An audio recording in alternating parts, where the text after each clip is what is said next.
শীর্ষেন্দু মুখোপাধ্যায়ের কৌটোর ভূত গল্পে জয় তিলক বাবু জং ধরা একটা টিনের কৌটোতে 5খানা ভূত ভরে রেখেছিলেন। তারপর সেই ভূতেরা বেরিয়ে এসে কেলেঙ্কারির এক শেষ। অনেকে বলছেন এসএসসির দাগিদের তালিকা আসলে ওই ভূতের কৌটোর মুখটা খুলে দিয়েছে। অন্যদিকে আজই আবার মেয়র রোডের তৃণমূলের মঞ্চ খোলা নিয়েও দেখা গেল বেনজির সংঘাত। এ সমস্ত কিছু নিয়ে আজকের অনুষ্ঠান। আজ প্রথম প্রশ্ন, বিধায়কের মেয়ে বৌমা থেকে প্রাক্তন মন্ত্রীর মেয়ে, পুরসভার ভাইস চেয়ারম্যানের মেয়ে থেকে জেলা পরিষদ সদস্যের স্বামী, দাগি তালিকায় তৃণমূল যোগে ছড়াছড়ি। সেই জন্যই কি এতদিন এই তালিকা সামনে আনছিল না এসএসসি? দ্বিতীয় প্রশ্ন, দাগি তালিকায় শুধু জোড়াফুলি নয়, রয়েছে পদ্মের ছোঁয়াও। নাম রয়েছে 2 বিজেপি নেতার ভাই স্ত্রীদের। তালিকায় রয়েছেন এক সিপিএম নেতাও। শিক্ষা দুর্নীতি ইস্যুতে এবার অস্বস্তিতে বিরোধী দলগুলো। তৃতীয় প্রশ্ন, শুধু চাকরি পাওয়া নয়, প্যানেলে থাকা একজন দাগিও যেন পরীক্ষায় না বসে। আজ এসএসসিকে নতুন করে সতর্কবার্তা সুপ্রিম কোর্টের। দাগির সংখ্যা কম করে 6000 বলছে বিরোধীরা। নতুন পরীক্ষাতেও যে দুর্নীতি হবে না তার গ্যারান্টি কোথায়? চতুর্থ প্রশ্ন, যোগ্যদের চাকরি বাঁচাতে সরকার বিধানসভায় প্রস্তাব আনলে সমর্থন করব বললেন শুভেন্দু অধিকারী। ওনার সমর্থনের জন্য সরকার বসে নেই, পাল্টা চন্দ্রিমা ভট্টাচার্য। সুপ্রিম কোর্টের চূড়ান্ত রায়ের পর সর্বসম্মত প্রস্তাবের কি আদৌ কোনো আইনি মান্যতা আছে? পঞ্চম প্রশ্ন, তৃণমূলের ভাষা আন্দোলনের মঞ্চ খোলা নিয়ে বিতর্ক তুঙ্গে। পুলিশকে জানানো হয়নি, ঘটনাস্থলে ছুটে গিয়ে সেনার অপব্যবহারের অভিযোগে বিজেপিকে নিশানা করলেন মুখ্যমন্ত্রী। বারবার বললেও মঞ্চ খোলেননি আয়োজকেরা। পুলিশকে জানিয়েই পদক্ষেপ, জবাব সেনার। মঞ্চ খোলা নিয়ে এবার কি সরাসরি কেন্দ্র রাজ্য সংঘাত? তবে শুরুতেই দেখাবো দাগি শিক্ষকদের তালিকার ছত্রে ছত্রে তৃণমূল যোগ নিয়ে রাজ্য রাজনীতি তোলপাড়। কেউ তৃণমূল বিধায়ক এবং বিধানসভার চিফ হুইপের বৌমা, কেউ তৃণমূল বিধায়কের মেয়ে, কেউ তৃণমূলের প্রাক্তন মন্ত্রীর মেয়ে, কেউ নিজেই তৃণমূল কাউন্সিলর। 2016 এসএসসির দাগিদের তালিকায় ছত্রে ছত্রে সামনে এসেছে বহু নাম, যারা তৃণমূল হেভিওয়েট নেতাদের ঘরের লোক। এই তালিকায় ইতিমধ্যেই পানিহাটির তৃণমূল বিধায়ক নির্মল ঘোষের বৌমা শম্পা ঘোষ, চোপড়ার তৃণমূল বিধায়ক হামিদুর রহমানের মেয়ে রোশনারা, নিয়োগ দুর্নীতিতে নাম জড়ানো প্রাক্তন শিক্ষা প্রতিমন্ত্রী পরেশ অধিকারীর মেয়ে অঙ্কিতা অধিকারী, রাজপুর সোনারপুর পুরসভার তৃণমূল কাউন্সিলর কুহেলি ঘোষ সহ অনেকের নাম উঠে এসেছে। তৃণমূল কংগ্রেসের আমলে কোনো পরীক্ষা দুর্নীতি মুক্ত হতে পারে না। তৃণমূল বিদায় নিলেই স্বচ্ছতা আসবে। ব্যাপারটা বিচারাধীন, যেটা করার সরকার, সেটা সরকারের সিদ্ধান্ত অনুযায়ী সরকার করবে। দাগিদের তালিকা নিয়ে তোলপাড়ের আবহেই এই প্রশ্ন উঠছে, এসএসসি দাগিদের যে তালিকা প্রকাশ করেছে তা কি সঠিক? তালিকার বাইরে কি আরো দাগি রয়েছে? 6000 লিস্ট বেরোলে পরে কি সাংঘাতিক মারামারি হয়, তো বুঝতেই পারছেন আপনারা। টাকা নিয়ে চাকরি বিক্রি, কলঙ্কিত শিক্ষা ব্যবস্থা, যোগ্যদের কান্না আর্তনাদ। এরই মধ্যে আদালতে নথি পেশ করে চাঞ্চল্যকর দাবি করেছে ইডি। তাদের দাবি, এখনো পর্যন্ত শিক্ষায় নিয়োগ দুর্নীতি মামলায় যে নগদ ও সম্পত্তি বাজেয়াপ্ত করা হয়েছে তার মূল্য প্রায় 238 কোটি টাকা। সমীরণ পাল, বিজন চক্রবর্তী ও রঞ্জিত হালদারের রিপোর্ট, এবিপি আনন্দ। দেখুন, মামলার আইনজীবীরা বলছেন চিহ্নিত দাগিদের যে তালিকাটা প্রকাশ করা হয়েছে সেটা নাকি অসম্পূর্ণ, আসল তালিকাটা নাকি আরও দীর্ঘ।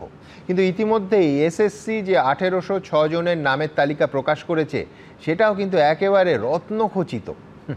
তালিকার ছত্রে ছত্রে সপরিবারে তৃণমূল নেতারা তো আছেনই, কয়েকটি ক্ষেত্রে বিরোধীরাও তালিকায় দিব্যি ঠাঁই করে নিয়েছেন। কোথাও শাসক দলের কাউন্সিলর স্বয়ং, কোথাও বা তৃণমূলের দাপুটি বিধায়কের মেয়ে কিংবা ছেলের বউ, কোথাও শাসক দলের পুরসভার উপপ্রধানের মেয়ে, তো কোথাও প্রাক্তন জেলা সভাপতির আত্মীয়ার নাম একেবারে জলজল করছে। আজ আমার প্রথম বক্তা চাকরিহারা শিক্ষক চিন্ময় মণ্ডলের কাছে আসব। চিন্ময়, এ তো গেল স্বজন পোষণের অভিযোগ।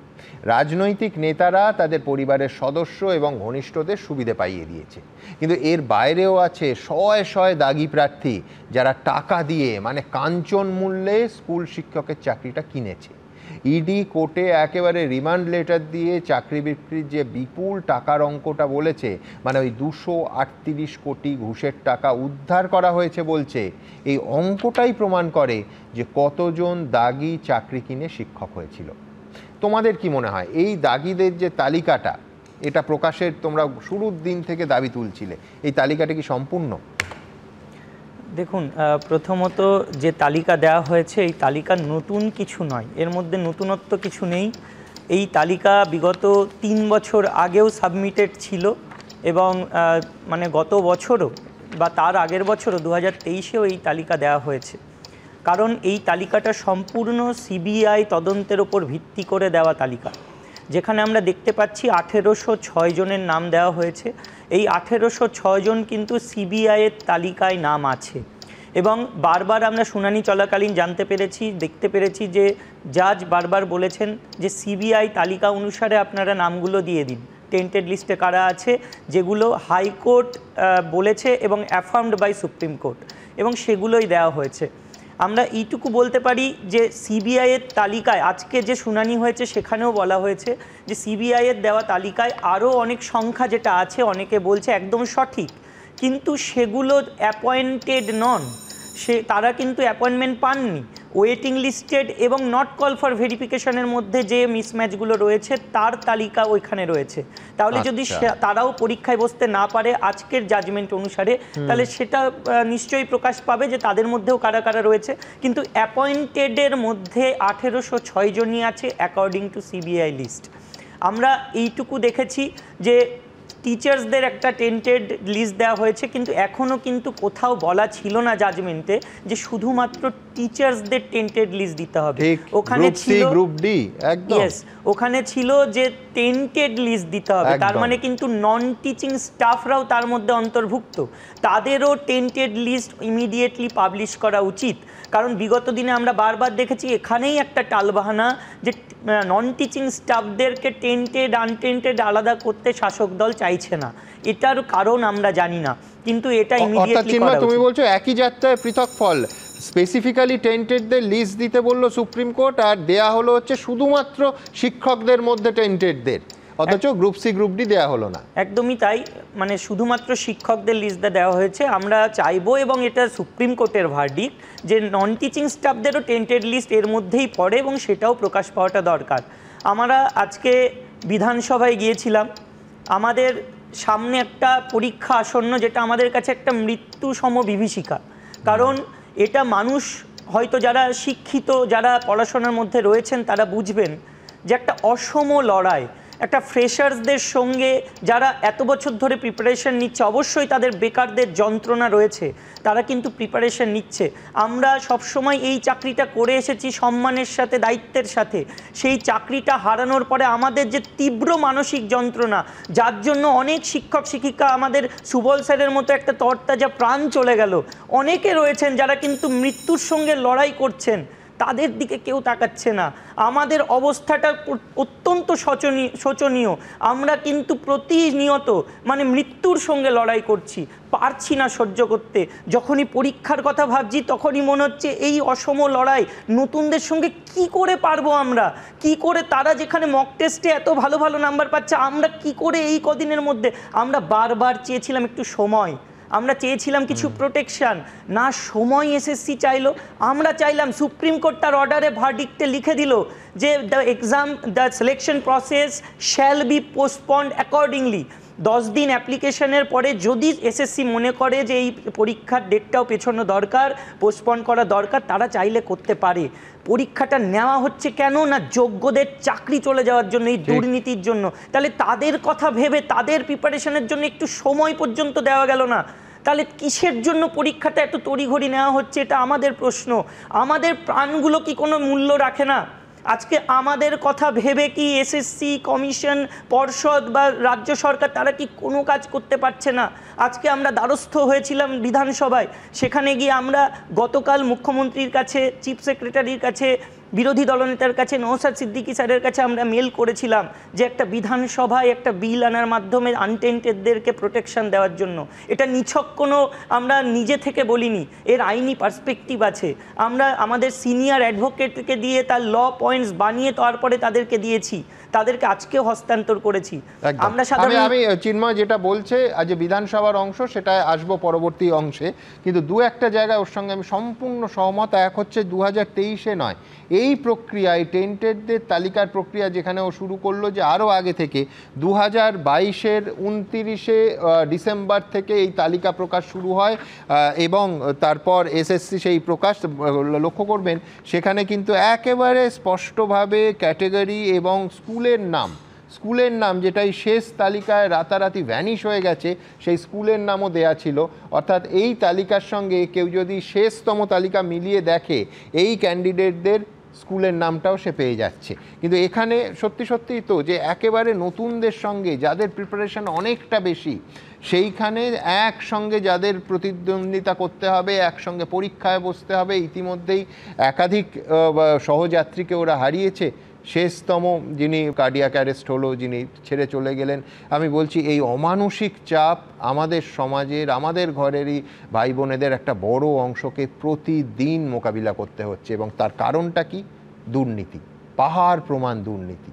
যে দুর্নীতির দাগি তালিকা সামনে এসেছে, অনেকে বলছেন হিমবাহের চূড়াটুকু মাত্র। আমি দ্রুত একবার বড় বড় শাসক দলের নেতা যেমন চিফ হুইপও তার মধ্যে আছেন, তাদের আত্মীয়দের যে তালিকা, আবার বলছি এটি কিন্তু রত্নখচিত তালিকা। শাসক বিরোধী সবাই যে যার মতো করে জায়গা করে নিয়েছে। প্রথম প্রতিবেদন। সুপ্রিম কোর্টের নির্দেশে অবশেষে শনিবার দাগিদের তালিকা প্রকাশ করেছে এসএসসি। আর সেখানে উঠে এসেছে তৃণমূল নেতানেত্রীদের পরিজনদের নাম। বিধায়কের মেয়ে থেকে বিধায়কের পুত্রবধূ, প্রাক্তন মন্ত্রীর মেয়ে থেকে পুরসভার ভাইস চেয়ারম্যানের মেয়ে, জেলা পরিষদের সদস্যার স্বামী, তৃণমূল নেতার মেয়ে জামাই, তালিকায় তৃণমূল যোগ স্পষ্ট। এসএসসি প্রকাশিত দাগিদের তালিকায় 1269 নম্বরের নাম রয়েছে উত্তর 24 পরগনার পানিহাটির তৃণমূল বিধায়ক ও বিধানসভার মুখ্য সচেতক নির্মল ঘোষের পুত্রবধূ শম্পা ঘোষের। নৈহাটির মহেন্দ্র হাই স্কুলে জীবন বিজ্ঞানের শিক্ষিকা ছিলেন শম্পা ঘোষ। চাকরি দিয়েছেন সৌগত রায় থ্রু নির্মল ঘোষ, আর ওখানে একটা আছে কাউন্সিলর আছে আপনার নন্দমে, আর চেয়ারম্যান গুলো আছে।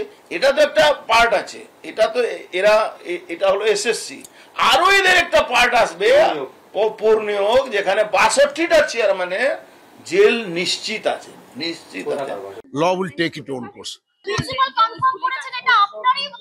কোনো কাগজ এসে থাকে আমি চেক করে বলবো, তবে ম্যাটারটা হাইকোর্ট সুপ্রিম কোর্ট চলছে। হাইকোর্ট সুপ্রিম কোর্টের বিচারে সত্যতা বেরিয়ে আসবে, মিথ্যাও বেরিয়ে আসবে। এসএসসির দাগি তালিকার 104 নম্বরে নাম রয়েছে প্রাক্তন শিক্ষা প্রতিমন্ত্রী ও মেখলিগঞ্জের তৃণমূল বিধায়ক পরেশ অধিকারীর মেয়ে অঙ্কিতা অধিকারীর নাম, যিনি আবার বর্তমানে তৃণমূলের কোচবিহারের সম্পাদকের পদেও রয়েছেন। মেখলিগঞ্জের ইন্দিরা বালিকা বিদ্যালয়ের রাষ্ট্রবিজ্ঞানের শিক্ষিকা ছিলেন অঙ্কিতা। আগেই হাইকোর্টের রায় চাকরি বাতিল হয় তাঁর। উত্তর 24 পরগনা নিউ ব্যারাকপুর পুরসভার উপপুরপ্রধান স্বপ্না বিশ্বাস, তার মেয়ে শতাব্দী বিশ্বাসের নাম রয়েছে এসএসসির প্রকাশ করা দাগি তালিকার 1360 নম্বরে। New Barrackpore Masunda boys high স্কুলের শিক্ষিকা ছিলেন শতাব্দী বিশ্বাস। আবার ওই স্কুলেরই পরিচালন সমিতির সভাপতি তার মা স্বপ্না বিশ্বাস। এই ইস্যুতে নিউ ব্যারাকপুর শহর জুড়ে পোস্টার দিয়েছে বিজেপি। এই প্রসঙ্গে যোগাযোগ করার চেষ্টা করা হলেও ফোন তোলেনি স্বপ্না বিশ্বাস। এসএসসির তালিকায় 1274 নম্বরের নাম রয়েছে তৃণমূল পরিচালিত মালদা জেলা পরিষদের সদস্য ও তৃণমূল নেত্রী সারিকা খাতুনের স্বামী শামসুদ্দিন আহমেদের। কালিয়াচকের গোপালগঞ্জ হাই স্কুলের ইংরেজি শিক্ষক ছিলেন তিনি। এসএসসির প্রকাশিত দাগিদের তালিকার 1241 নম্বরের নাম রয়েছে তৃণমূল নেত্রী ও হুগলি জেলা পরিষদের সদস্য সাহিনা সুলতানা। খানাকুড়ের রাজহাটি বন্দর হাই স্কুলের বাংলার শিক্ষিকা ছিলেন তিনি। এর আগে হুগলি জেলা পরিষদের শিক্ষা কর্মাধ্যক্ষ পদেও ছিলেন তিনি। প্রাক্তন শিক্ষামন্ত্রী পার্থ চট্টোপাধ্যায় ও তৃণমূলের হুগলির প্রাক্তন যুব সভাপতি শান্তনু বন্দ্যোপাধ্যায়ের সঙ্গেও একাধিক ছবিতে দেখা গেছে তাকে, যাদের দুজনেরই গায়ে লেগেছে নিয়োগ দুর্নীতির কালি, যার মধ্যে এখনো গারদেই আছেন পার্থ চট্টোপাধ্যায়। যদিও এই প্রসঙ্গে যোগাযোগ করার চেষ্টা হলেও ফোন ধরেননি সাহিনা সুলতানা। দাগিদের তালিকার 866 নম্বরে নাম রয়েছে তৃণমূল কংগ্রেস পরিচালিত কোলাঘাট পঞ্চায়েত সমিতির পূর্ত ও পরিবহন কর্মাধ্যক্ষ বকুল শেখর পাঁজার মেয়ে মৌমিতা পাঁজার। উত্তর দিনাজপুরের ইসলামপুর হাই স্কুলের শিক্ষিকা ছিলেন তিনি। ওই একই তালিকায় 416 নম্বরে নাম রয়েছে বকুল শেখর পাঁজার জামাই দিব্যেন্দু মণ্ডলেরও। উল্টোডাঙ্গা হাই স্কুলের শিক্ষক ছিলেন তিনি। আমার জামাই হচ্ছে কেমিস্ট্রিতে ও পিএইচডি করেছে, ওর ডক্টর দিব্যেন্দু মণ্ডল। এত ভালো ছেলে, অথচ তার সিবিআই লিস্টের নাম। অলরেডি আমার জামাইবাবু 2টো হাইকোর্টে কেস করেছে, তার নাম্বার আছে, এবং তারপর সুপ্রিম কোর্ট করেছে। তার একটাই লক্ষ্য যে আমাকে ওয়েমার দেখানো হোক। তালিকায় 423 নম্বরে নাম রয়েছে পুরুলিয়ার ঝালদা 1 নম্বর ব্লকের তৃণমূল নেতা ও প্রাক্তন ব্লক সভাপতি দীনদয়াল সিংহের। পুরুলিয়ার পাড়া ব্লকের সুরুলিয়া হাই স্কুলের ভূগোলের শিক্ষক ছিলেন তিনি। সব মিলিয়ে এসএসসির দাগি তালিকায় একের পর এক নেতা নেত্রীর আত্মীয় স্বজনের নাম থাকায় তৃণমূলের অস্বস্তি স্পষ্ট। সমীরণ পাল, সুদীপ চক্রবর্তী ও শুভেন্দু ভট্টাচার্য রিপোর্ট, এবিপি আনন্দ। দেখুন, এই রত্নখচিত তালিকায় পর পর আসবো, পরের পর উন্মোচিত করব একটার পর একটা নামের পেছনের কাহিনী। কিন্তু আমার পরের বক্তা তৃণমূল মুখপাত্র অরূপ চক্রবর্তী। অরূপ, নেতা, মন্ত্রী, বিধায়ক এরা তো একটা অংশ, তালিকা দেখে মনে হচ্ছে অপেক্ষাকৃত ছোট অংশ। তার বাইরে যে বিপুল সংখ্যক মানুষ কোটি কোটি টাকা দিয়ে চাকরি কিনেছে জেলায় জেলায়, সেই জন্য 238 কোটি টাকা ইতিমধ্যেই উদ্ধার হয়েছে। কাল্পনিক সংখ্যা নয়, এখনো পর্যন্ত ইডি কোর্টে জানাচ্ছে উদ্ধারই হয়েছে 238 কোটি টাকা। তার মধ্যে 50 কোটি পার্থ চট্টোপাধ্যায়ের বান্ধবীর বাড়িতে হয়তো দেখাই গেছে। কিন্তু তৃণমূল সরকার চলছে 2011 সাল থেকে। এত পুলিশ, সিআইডি, এসবি, আইবি, এত নিবিড় সংগঠন, একেবারে বুথ স্তর থেকে পুরসভা, পুরসভা থেকে লোকসভা, সব প্রায় তৃণমূলে। দল বা সরকার আবার কি তুমি বলবে যে কিচ্ছুটি জানতে পারলো না, নাকি কুণাল ঘোষই ঠিক, দল আসলে সব জানতো? সুমন, যে তালিকাটা নিয়ে এত প্রশ্ন, চর্চা, পাল্টা চর্চা, এই তালিকাটা অ্যাকচুয়ালি 2.5 বছর আগেই কলকাতা হাইকোর্টে মামলা চলাকালীনই এসএসসি আপলোড করে দিয়েছিল। নতুন করে এই তালিকা নয়, তখন আমার মনে আছে ওই কুহেলি দেবীর ইন্টারভিউ বিভিন্ন সংবাদ মাধ্যমে দেখেছি। আজকে হঠাৎ করে নতুন করে এটা চর্চা আসার কারণ হচ্ছে, কারণ সুপ্রিম কোর্ট যেহেতু এসএসসি হলফনামা দিয়ে জানিয়েছিল যে তারা তালিকা 7 দিনের মধ্যে দেবে, সেই তালিকা 3 দিনের মধ্যে এসএসসি আপলোড করেছেন। এবং আমার আগে যিনি বলছিলেন উনি তো ঘটনা যারা যোগ্য শিক্ষক তাদের মধ্যে থেকে তারা বললেন যে এই 1806 কেন সংখ্যাটা, কারণ এখানে শুধুমাত্র অ্যাপয়েন্টেড টিচারদের কথাই দেওয়া আছে, যারা অ্যাপয়েন্টমেন্ট পাননি তাদের অংশটা বাদ রয়েছে। আমি শুধু বলি এর আগে বাদ আছে গ্রুপ সি আর গ্রুপ ডি, গ্রুপ সি বাদ আছে। এর আগেও এসএসসি কিন্তু এই ক্লিনিং প্রসেসের মধ্যে ছিল এবং 3 দফায়, সমান আমার যতদূর মনে পড়ছে একবার 213 জনের কাছাকাছি বাতিল হয়েছিল, তারপর 600 জন মতো বাতিল হয়েছিল, বেশ কিছু চাকরি কিন্তু বাতিলও হয়েছে। ইতিমধ্যে এসএসসি সেই বিষয়ে পদক্ষেপও নিয়েছিল। আজকে সমস্যাটা হচ্ছে তৃণমূল কংগ্রেসের কোনো বিধায়ক বা কোনো কাউন্সিলরের নাম থাকায়, বিধায়কের বাড়ির লোকের নাম থাকায় এত হুই হচ্ছে। দেখুন, তৃণমূল কংগ্রেস পশ্চিমবঙ্গের 294টা বিধানসভার মধ্যে 215টায় জিতেছিল, বাই ইলেকশন মিলে 220 ছাড়িয়ে গিয়েছে। তাই যে কোনো লিস্ট করলে তৃণমূলের পরিচিত 2-1 পাওয়া যায়, কারণ এখানে যে 6 জন রয়েছে তার মধ্যেও তো একজন তৃণমূল রয়েছে, সেটা বাদ দিয়েও তো তুমি তো ওই থিওরিটা বললে যে শিয়ালদা স্টেশনে ঢিল ছুঁড়ে মারুন, যে ঢিলটা যেখানে পড়বে সেই মাথাটাও তৃণমূল, সেই মাথা থাকার পশ্চিমবঙ্গের অধিকাংশ মানুষ তৃণমূলকে সমর্থন করে, এটা তো তৃণমূল। আবার সেটা তুমি ঠিকই বলেছো, আবার সেই সংখ্যাগরিষ্ঠ মানুষের ভোটেই একটা সরকার চলছে যাদের নাকি একটা পুলিশ বাহিনীও আছে, একদম। এবার সেটা তো তৃণমূল নয়, তারা তো তৃণমূল অন্যায় করলেও ধরবে, একদম তাও ধরছে তো। এই এসএসসি স্বশাসিত সংস্থা, তারা লিস্টটা যেটা আপলোড করেছে সেখানে তো বেছে বেছে তৃণমূল বাদ দিয়ে আপলোড করেনি, তাহলে তো লিস্টার বিশ্বাসযোগ্যতা নিয়ে প্রশ্ন উঠতো। আজকে কেন বলছি দেখুন, আমি যদি পাল্টা নাম বলি, আজকে সৌমেন কর ময়নার বিজেপির পঞ্চায়েতের প্রধান, কে ছিলেন? অভিজিৎ গঙ্গোপাধ্যায়ের ইলেকশনের সময় তার রোল কি ছিল আমরা কি জানি না। আজকে পিন্টু শ্যাম, বিজেপির যে রাজ্য নেতৃত্ব যুব মোর্চার, তার ভাই সৌরভ শ্যাম চাকুলিয়ার বিজেপির এমএলএ ক্যান্ডিডেট ছিলেন, অসীম মৃধার ভাই অনুপের, লিস্টের পর লিস্ট আসবে, সিপিএম এর একাধিক লিস্ট এই অনুষ্ঠানেই দেখাবো একদম। কিন্তু অরূপ এটাও বলো যে এই 16 সালে যখন এই স্ক্যামটা হয়েছে তারা প্রত্যেকে ছিলেন কিন্তু তৃণমূল কংগ্রেস। এবার আমি একটা ইন্টারেস্টিং জায়গায় যাই, আসল গল্পটা কোথায় দেখুন। এই যে লিস্ট, এই লিস্টে প্রায় 200-র কাছাকাছি পূর্ব মেদিনীপুর জেলা, পূর্ব পশ্চিম মেদিনীপুর এবং একজন নেতা যিনি বাঁকুড়ারও ইনচার্জ ছিলেন, এই 3টে ডিস্ট্রিক্ট মিলিয়ে প্রায় 400-র কাছাকাছি নাম আছে। 400-র কাছাকাছি নাম আউট অফ 1800, ভেবে দেখুন, মানে প্রায় 1/4-এর বেশি নাম। পার্টিকুলার ওই নেতা যিনি তখন রাজ্যের মন্ত্রী, 3টে ক্যাবিনেট, 35টা পর্ষদ, তার বাবা এমপি, দাদা এমপি, ভাই কাউন্সিল, চেয়ারম্যান পুরসভা, সমস্ত নিজেই বলতেন তার অঙ্গুলি হেলন ছাড়া মেদিনীপুরের পাতা নড়ে না। তাহলে যেই জেলাগুলো তিনি দায়িত্বে, পরবর্তী আরেকটা অদ্ভুত কানেকশন আমি পেলাম দেখতে। একজন ব্যক্তি, তার নাম অরুণ হাজরা, ডাকনাম সম্ভবত চিনুদা, উত্তর কলকাতায় সবাই চেনেন। হঠাৎ করে চিনুদা গিয়ে কার হয়ে পূর্ব মেদিনীপুর, পশ্চিম মেদিনীপুর, বাঁকুড়ায় টাকা তুলতেন, নিয়োগ দুর্নীতির ইডি অ্যারেস্ট করলো। ভেবে দেখুন, ইডি অ্যারেস্ট করলো। ইডি অ্যারেস্ট করার পর বেল পেয়ে যাচ্ছেন। পার্থ চ্যাটার্জি এখনো প্রভাবশালী বলে বেল পাননি, সে পাননি, জেলে থাকুন, অন্যায় করলে জেলেই থাকবেন। কিন্তু চিনু হাজরা কত প্রভাবশালী যে চিনু হাজরাই, অরুণ হাজরারা বেল পেয়ে যাচ্ছেন। কার হয়ে তিনি পূর্ব মেদিনীপুর, পশ্চিম মেদিনীপুরের মালটা তুলতে যান? আমরা তো বলছি যে অন্যায় করেছে, অন্যায়কারী জেলের পেছনে থাক। দুটো প্রশ্ন, এক হচ্ছে যে এতগুলো নাম তুমি বললে, আমি পরপর প্রতিবেদন করে দেখাবো, এক্ষুনি দেখাবো, কিন্তু এটা বলছো না যে যখন তারা এই দুর্নীতি করেছেন 2016 সালে তারা তৃণমূলে ছিলেন, 1, 2 যদি শুভেন্দু অধিকারী আজকে তুমি নাম করলে না, আমি নাম করেই বলছি, তৃণমূলে থাকতে তাহলে অরূপ চক্রবর্তী এখানে পোডিয়ামে দাঁড়িয়ে সেই নামটা করতো? মানে আমি বলছি একটা স্ট্রাকচারের মধ্যে দুর্নীতি করে তাহলে পার পাওয়া যায় বলো তৃণমূলের স্ট্রাকচারে? আমি এবার তাহলে যখন এই কথাই উঠলো, আমি আমাদের কারোর রিপোর্টে ভরসাই করছি না, বেশ আমি কন্ট্রোলার অ্যান্ড অডিটর জেনারেলের রিপোর্টে ভরসা করি। 2016-17 কন্ট্রোলার অ্যান্ড অডিটর জেনারেলের রিপোর্ট বলছে শুধু দুর্নীতি না, ভয়ঙ্কর দুর্নীতি 11th RLST-তে, যেখানে 46,000 নিয়োগে দুর্নীতি হয়েছে। এই যে র্যাঙ্ক জাম্প বলছেন না, নাম্বার জাম্প, 32,000 লোকের নাম্বার বাড়ানো হয়েছে, 14,000 লোকের নাম্বার কমানো হয়েছে। কবে হয়েছিল পরীক্ষা? 2009-10 অর্থবর্ষে। কারা ক্ষমতায় ছিল? এই বামপন্থীরা, যারা বড় বড় জ্ঞানের বাণী শোনাচ্ছে। আমি তো বলছি অন্যায় হয়ে থাকলে যেই জামানায় হোক অন্যায় অন্যায়, যে অন্যায় করেছে সে জেলের পেছনে থাকবে। আজকে এখানে কয়েকজন বসে হলিয়ারদান দাও সাজবে, আর ত্রিপুরায় 10,323-এর চাকরি খেয়ে নেবে, আর সারা ভারতবর্ষে এখানে পরীক্ষায় সমস্ত পরীক্ষার্থীদের পরীক্ষা বাতিল হয়ে গেছে, নতুন করে পরীক্ষা দিতে হয়েছে। সর্বভারতীয় নিট পরীক্ষা কেন বাতিল হবে না? একদম। আমি বলছি অরূপের সঙ্গে আমি একমত যে অন্যায় যে জামানাতেই হোক অন্যায় অন্যায়, কিন্তু আমার প্রশ্ন আরেকটু এগিয়ে, অন্যায় যে জামানাতেই হোক অন্যায়টা তো কেউ ধরবে, কেউ চোরগুলোকে ধরবে। আমি বলছি, বললো অরূপ সঠিকভাবে বলেছে যে ইডি অ্যারেস্ট করেছে। আমি বলছি অ্যারেস্ট ইডির এখতিয়ার অবধি গেল কি করে? তার আগেই তো আমি পরপর আপনাদের দেখাতে পারি, তার আগেই এই যে ধরুন এই তালিকা, মামা ভাগ্নে গ্রাম, সেই যে আপনাদের মনে থাকবে যে এবিপি আনন্দে উপেন বিশ্বাস একটা কার্যত বোমা ফাটালেন। কি বোমা? তিনি বললেন যে সৎরঞ্জন বলে একটা চরিত্র, সেই সৎরঞ্জনের নানা কীর্তি কাহিনী তিনি বললেন। তারপরে দেখা গেল গ্রেফতার হলো উত্তর 24 পরগনার, এই মুহূর্তে বোধহয় প্রেসিডেন্সি জেলে আছেন, জামিন পাননি, বাগদার মামা ভাগ্নে গ্রামের বাসিন্দা চন্দন মণ্ডল।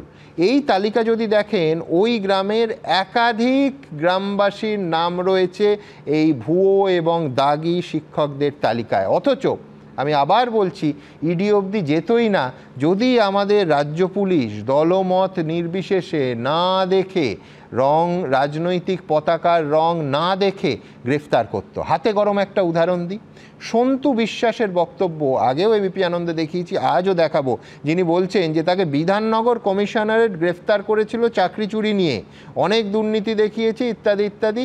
অর্থাৎ পুলিশের হাতে এই ব্যক্তিরা ধরাও পড়েছিলেন, তারপর তদন্ত এগোয় না, তারা ছাড়া পেয়ে যান, যার ফলে দুর্নীতি আজকে এই রকম একটা স্কেলে, সেখানে ইডি বলুন সিবিআই বলুন, এই তদন্ত করার আইনি অধিকারটা কোর্ট থেকে তাদের দেয়া হলো। এটা হতোই না যদি রাজ্য পুলিশ তাদের ন্যূনতম দায়িত্ব এবং কর্তব্যটুকু পালন করত। প্রমাণ চাই, প্রমাণ হচ্ছে 2022-এর 16ই জুন এই সৎরঞ্জনের তথাকথিত চন্দন মণ্ডলের প্রাক্তন গাড়ি চালক সন্তু বিশ্বাস কি বলেছিলেন। আমাকে বিধাননগর কমিশনার ধরেছিল এই চাকরির বিষয় নিয়ে, এরকম যে এরকম ওনার সঙ্গে দুর্নীতি দেখেছি আমি, দেখার পরে তার সাথে ওনার সঙ্গে আমার গণ্ডগোলের সঙ্গে আমি তার সঙ্গে ওনার পুরো কাজটা আমি ছেড়ে দিয়েছি। এই যে ওনাকে সিআইডি ধরে বলেছিল যে এরকম উনি চাকরি দেয়, ওনার পরে আমাকেও ধরেছিল সিআইডি, বছর 3-4 এই দেখুন আবার পুলিশের সমালোচনা করে ফেললাম।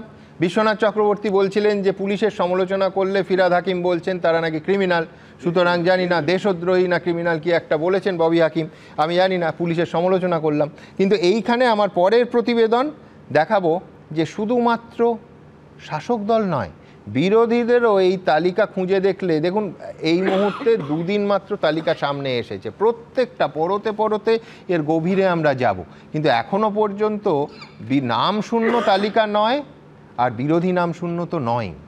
দেখুন পরের প্রতিবেদন।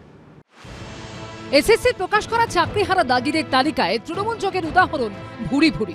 বিরোধীরা কটাক্ষ করে বলছে দাগির তালিকা বাঁচতে তৃণমূল উজ্জ্বল, কিন্তু দাগি কি শুধু তৃণমূলেই? এসএসসি প্রকাশিত তালিকায় খোঁজ মিলেছে বিজেপি সিপিএম নেতাদের আত্মীয়দেরও। যেমন দাগিদের তালিকায় 112 নম্বরে রয়েছে একটি নাম, অনুপ কুমার মৃধা, যিনি উত্তর দিনাজপুরের বিজেপির জেলা সম্পাদক অসীম কুমার মৃধার ভাই। ইসলামপুরের ধনতলা হাই স্কুলে শিক্ষকতা করতেন। 2016 সালের বিধানসভা ভোটে চাকুরিয়ার বিজেপি প্রার্থী ছিলেন অসীম কুমার মৃধা। বিচারাধীন বিষয়, এ ব্যাপারে কিন্তু কিছু বলার নেই। আমাদের আশা সুপ্রিম কোর্ট তার যোগ্য বিচার করে দোষীদের শাস্তি দেবে। দাগিদের তালিকায় 653 নম্বরে নাম রয়েছে বিজেপির বীরভূম সাংগঠনিক জেলার কোষাধ্যক্ষ সুরজিৎ সরকারের স্ত্রী লক্ষ্মী বিশ্বাসের। তিনি রামপুরহাটের কুসুম্বা হাই স্কুলের রাষ্ট্রবিজ্ঞানের শিক্ষিকা ছিলেন। একটা রাজনৈতিক চক্রান্ত, কোর্টের নির্দেশে বলা হয়েছে এটা প্রাতিষ্ঠানিক দুর্নীতি। তো এই সংক্রান্ত যা কিছু বিষয় তার দায় হচ্ছে এসএসসি এবং এই তৃণমূল সরকারের। কলঙ্কের ছিটে কি তাহলে বিজেপির গায়েও লাগলো? বিজেপি নেতারা তো আর চাকরি দেওয়ার ক্ষমতা রাখে না, বিজেপি নেতারা তো আর তালিকা তৈরি করে দিতে পারেনি। তো বিজেপির কোনো নেতার কোনো আত্মীয় যদি চাকরি পেয়ে থাকে তাহলে সরান সেখান থেকে, সেই নেতাকেও চিহ্নিত করুন, কিন্তু মনে রাখবেন সেই নেতা চাকরিটা দেননি। যারা টাকা দিয়ে চাকরি কিনেছিল তাদের শাস্তি হওয়া উচিত। দাগে নিয়ে তৃণমূলকে আক্রমণ করতে গিয়ে বিজেপিকে খোঁচা দিচ্ছে সিপিএম। যখন দুর্নীতি হয়েছে তখন তৃণমূল বিজেপি একসঙ্গে চাকে দেখেতেই দুর্নীতিটা করেছে, এদের মধ্যে কোনো পার্থক্য নেই। কিন্তু দাগিদের তালিকায় 1186 নম্বরে নাম রয়েছে সিপিএম নেতা বনগাঁ এরিয়া কমিটির প্রাক্তন সদস্য রিতেশ ঘোষের।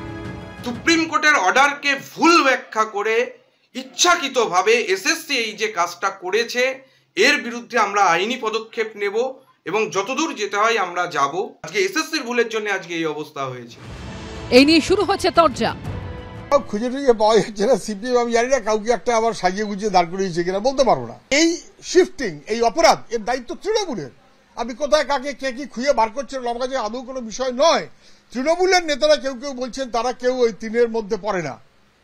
এটাও হতে পারে যে তৃণমূলেরই একজনকে বাঁচাতে আরেকজনের ঘাড়ে ফেলে দিয়েছে। সিপিএম ধোয়া তুলসী পাতা সেজে জ্ঞান দেবে, নতুন প্রজন্মকে মিসলিড করবে। বিজেপি ব্যাপক কেলেঙ্কারি আর চারপাশ একদম 12টা বাজিয়ে দিয়ে এসে এখানে জ্ঞান দেবে, এটা হতে পারে না। আবার বলছি, একজনও যদি অনিয়ম করে থাকেন, আমরা জাস্টিফাই করছি না, আমরা ডিফেন্ড করছি না, কিন্তু তার মানে এই নয় যে সিপিএম বিজেপি তারা সাধু সেজে এই জ্ঞানটা দিয়ে যাবে। কলঙ্ক বনাম কালির ছিটে, এই নিয়েই এখন লড়াইয়ে ব্যস্ত তৃণমূল, বিজেপি, সিপিএম। সুদীপ চক্রবর্তী, ভাস্কর মুখোপাধ্যায় ও সমীরণ পালের রিপোর্ট, এবিপি আনন্দ। আমি তরুণ জ্যোতির কাছে ঠিক উল্টো দিক থেকে আসব। আমার এই তালিকা দেখে মনে পড়ে গেল বামফ্রন্ট আমলের শেষের দিকের আরেকটা তালিকার কথা। একেবারে বামফ্রন্ট আমলের শেষের দিক, সরকারের কাছে বিশেষ সুবিধে নিয়ে নিউ টাউনে কারা কারা জমি পেয়েছেন সেই তালিকা একটা সবুজ ফোল্ডার সবগুলোর ওপরে আছে, সবুজ ফোল্ডারে সেই তালিকা প্রকাশ হলো। দেখা গেল যে শাসক দলের আত্মীয় ঘনিষ্ঠদের পাশাপাশি ইনফ্যাক্ট সেই তালিকায় অপেক্ষাকৃত ছোট দিব্যি জমি বাগিয়ে নিয়েছেন তৎকালীন বিরোধী দলগুলোর অনেক হেভিওয়েট, সেই তালিকাই বরঞ্চ দীর্ঘ। তখন বিজেপি অবশ্য রাজ্য রাজনীতিতে আজকের জায়গায় ছিল না, কিন্তু দাগিদের এই তালিকায় তরুণ তোমাদের উত্তর দিনাজপুরের বড় এক নেত্রীর নাম দেখছি, আরেকজন দেখছি বীরভূমের বিজেপি নেতা স্ত্রী, দাগি তালিকা একবার জলজল করছে সেই নাম। আবার বিজেপি প্রার্থীর ভাই বোনেদের নাম ধাম তো আছেই।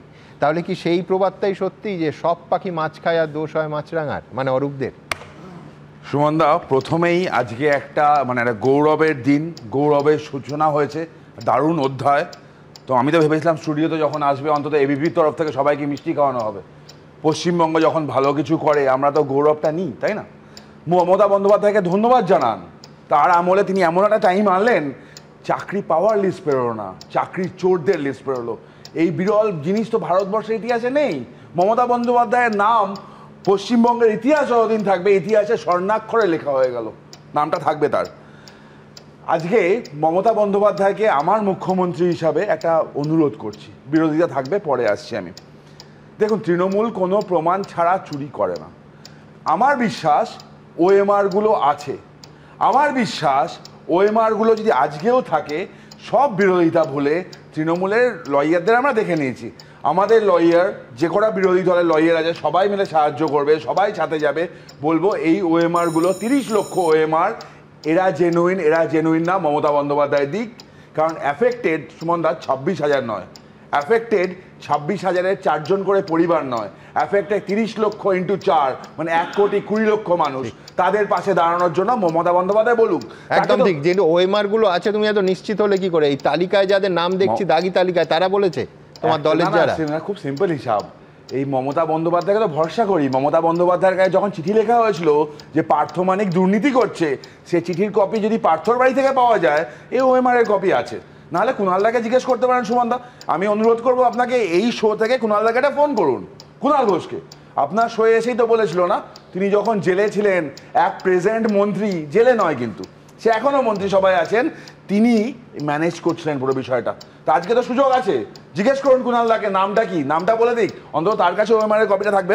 সুমনদা, সবে তো খাতা খোলা শুরু হয়েছে, মুখ্যমন্ত্রী কিছু জানেন না, যার যার দায়। আমি এটা মনে করাই, গ্রুপ সি তো খোলেনি এখনো না, গ্রুপ সির কপি তো কোর্টে জমা হয়েছিল। কুণাল ঘোষ প্রসঙ্গে একটাই বলি তরুণ, বাড়তি সময় দেবো তোমায়, সেটা হচ্ছে যে সিবিআই এই তো প্রকাশ্যে 1.5 বছর হয়ে গেছে ওই সাক্ষাৎকারের, সিবিআই প্রকাশ্যে জানার ইচ্ছে থাকতো কুণাল ঘোষকে ডেকে জিজ্ঞেস করা যেত কে সেই মন্ত্রী। হলিয়ার দেন দাও যদি যে সেজে বেড়াচ্ছে আরজি কর ইনসিডেন্টের পর সিবিআই অফিসে গেছিল কাগজ ফাগজ জমা দিতে, তিনি একবার যান না, গিয়ে বলে আসুন, কানে কানে বলে আসুন, আস্তে করে আলতো করে যে এই মন্ত্রীর নামটা না এটা তদন্তের জন্য সিবিআই অপেক্ষা করে যে কে আসবে। সেকেন্ড সুমনদা, এই আমি যেটা বলছিলাম গ্রুপ সি যখন খুলবে না আরো নাম বেরোবে। একটা মহান স্টুডেন্ট আছে, সে ওএমআর এ তার মার্ক ছিল 7, তার করা হয়েছিল 55, 48 নম্বর গ্রেস দেওয়া হয়েছিল। তার বাবা মাকে জিজ্ঞেস করা হয়েছিল আপনার মেয়ে এরকম করেছে, বাবা মা বলেছে আমার মেয়ে তো মানসিকভাবে রোগী, চিকিৎসায় আছে, তার চিকিৎসা চলছে, সে পরীক্ষা দিয়েছে আমি জানি না। মেয়েটার নাম জানো? মেয়েটার নাম হচ্ছে বৃষ্টি মুখার্জি। কে বৃষ্টি মুখার্জি? মুখ্যমন্ত্রী মমতা বন্দ্যোপাধ্যায়ের মামাতো ভাইয়ের ছেলে। কথাবার্তা বলছে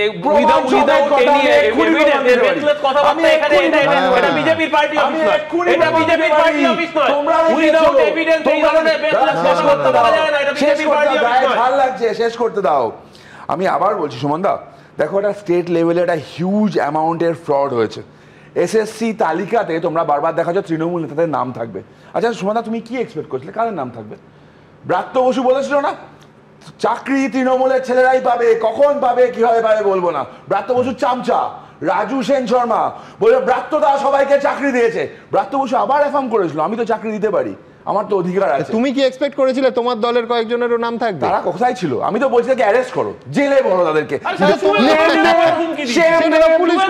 তুমি দলের তরফে কি করেছো? Name them shame them. আমি আবার বলছি name them shame them.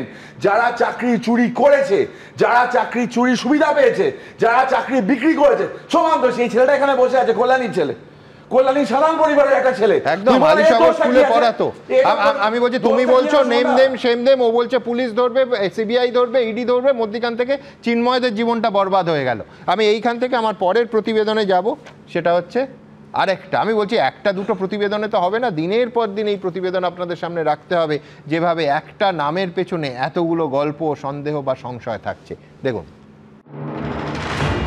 SSC যে তালিকা প্রকাশ করেছে তার বাইরেও আরো দাগি রয়েছে কিনা এই প্রশ্ন ইতিমধ্যে জোরালোভাবে উঠতে শুরু করেছে। কিন্তু এরই মধ্যে যে তালিকা এখনো অবধি প্রকাশিত হয়েছে তাতেই চরম অস্বস্তিতে পড়েছে তৃণমূল।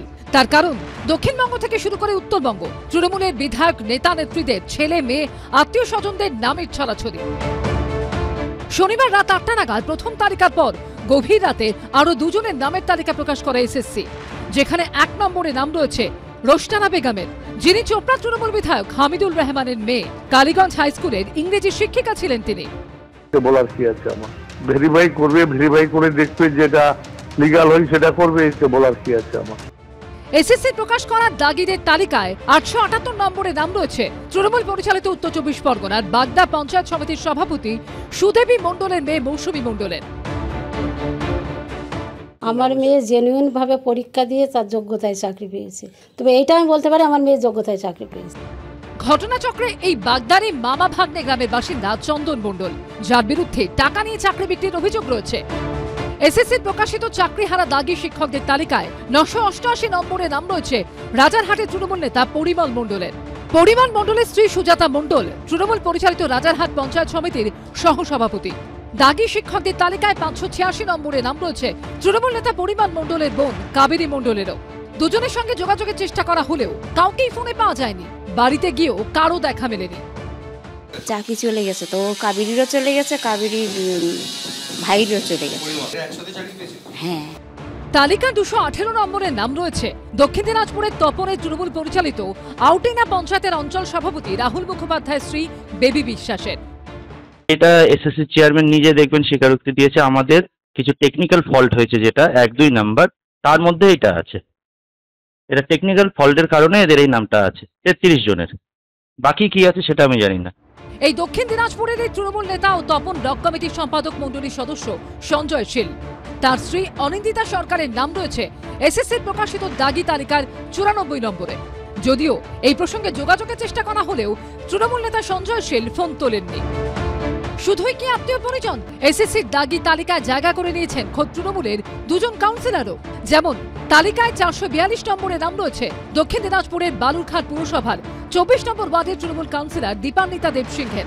তিনি বালুরঘাটের প্রাচ্য ভারতী বিদ্যাপীঠের জীবনবিজ্ঞানের চাকরিহারা শিক্ষিকা। বাড়িতে তাকে পাওয়া যায়নি। এসএসসির দাগি শিক্ষকদের তালিকায় 647 নম্বরে নাম রয়েছে রাজপুর সোনারপুর পুরসভার 18 নম্বর ওয়ার্ডের তৃণমূল কাউন্সিলর কুহেলি ঘোষের।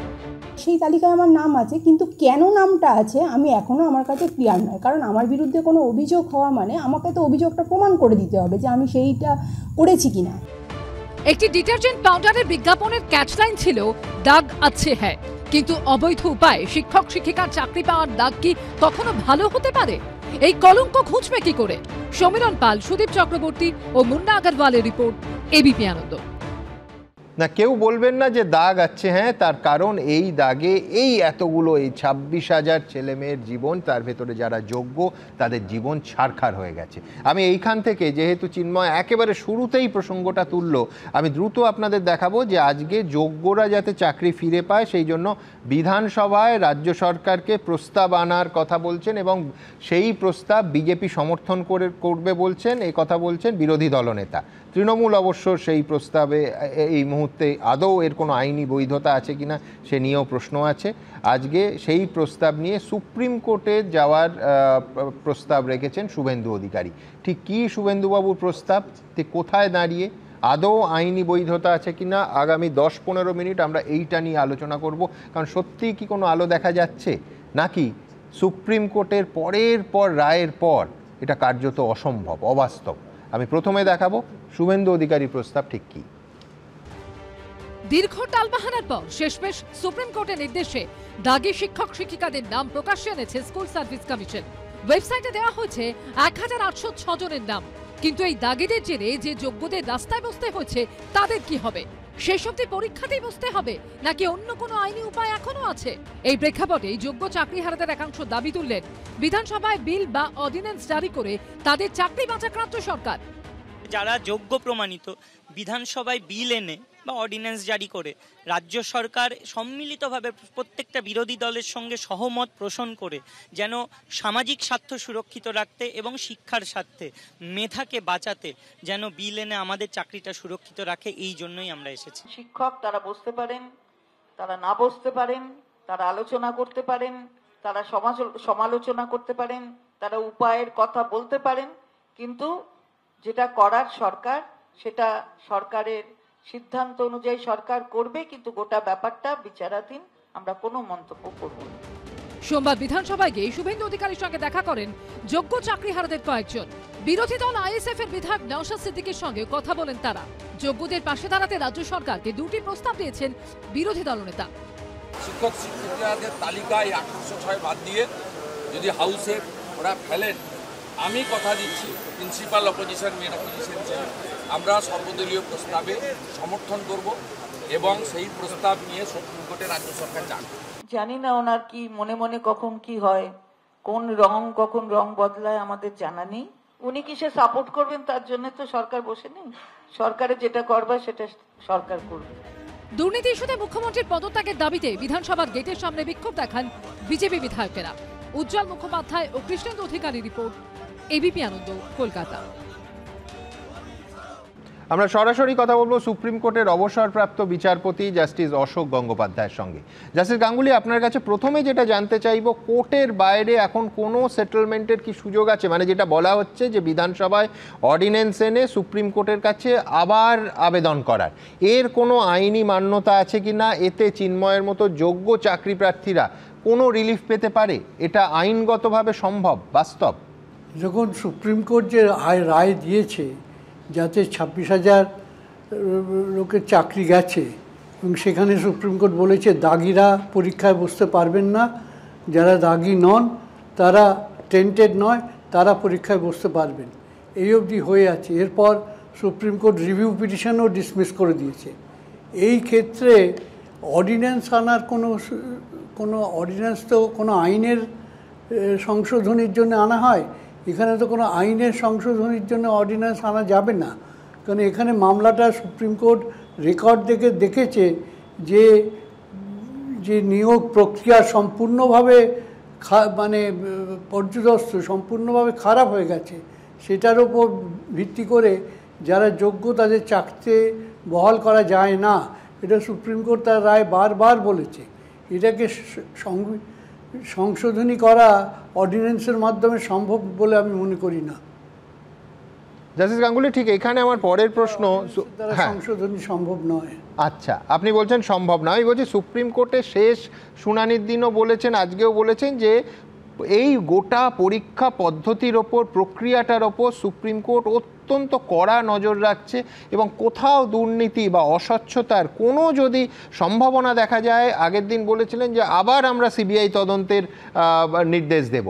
এখন যেটা শোনা যাচ্ছে, আইনজীবী যারা বিকাশ রঞ্জন ভট্টাচার্য বা প্রাক্তন বিচারপতি বর্তমানে সাংসদ অভিজিৎ গঙ্গোপাধ্যায় বলছেন যে এটা সম্পূর্ণ তালিকা নয়, সম্পূর্ণ তালিকা আরও বড়। সত্যিই যদি তা হয় এবং তারপরে দেখা যায় যে প্রচুর দাগি পরীক্ষার্থী, দাগি শিক্ষক তারাও পরীক্ষায় বসে গেল, আবার তো সুপ্রিম কোর্ট এটা হয়তো গোটা প্রক্রিয়াটাই আবার ভেস্তে যাবে। মানে আমার এই দ্বিতীয় প্রশ্নটা একটা আশঙ্কার জায়গা থেকে, যে সত্যিই যদি আসল দাগির সংখ্যা এত আরও বেশি হয়, অর্থাৎ এই তালিকা সত্যি সত্যি অসম্পূর্ণ হয়, তাহলে তো এত কষ্ট করে চিন্ময়রা প্রস্তুতি নিচ্ছে, পরীক্ষায় বসছে, এত রকম প্রতিকূলতা সত্ত্বেও কার্যত পরীক্ষায় বসতে বাধ্য হচ্ছে, তো গোটা চাকরি প্রক্রিয়াটা, পরীক্ষা প্রক্রিয়াটাই তো আবার থমকে যেতে পারে। না দেখুন, দাগির আমারও ধারণা দাগির সংখ্যা যে কটি মানে 1806 বলে যে সরকার দিয়েছেন, সেই সংখ্যাটা বোধহয় সঠিক নয়। আমার যা এসএসসি যেটা দিয়েছে সেটা বোধহয় সংখ্যা সঠিক নয়, কেন আরও বেশি ছিল। সেটা সুপ্রিম কোর্ট তার রায়তেই পড়লেই বোঝা যাবে যে শুধু 1800 জনের দাগির জন্যে পুরো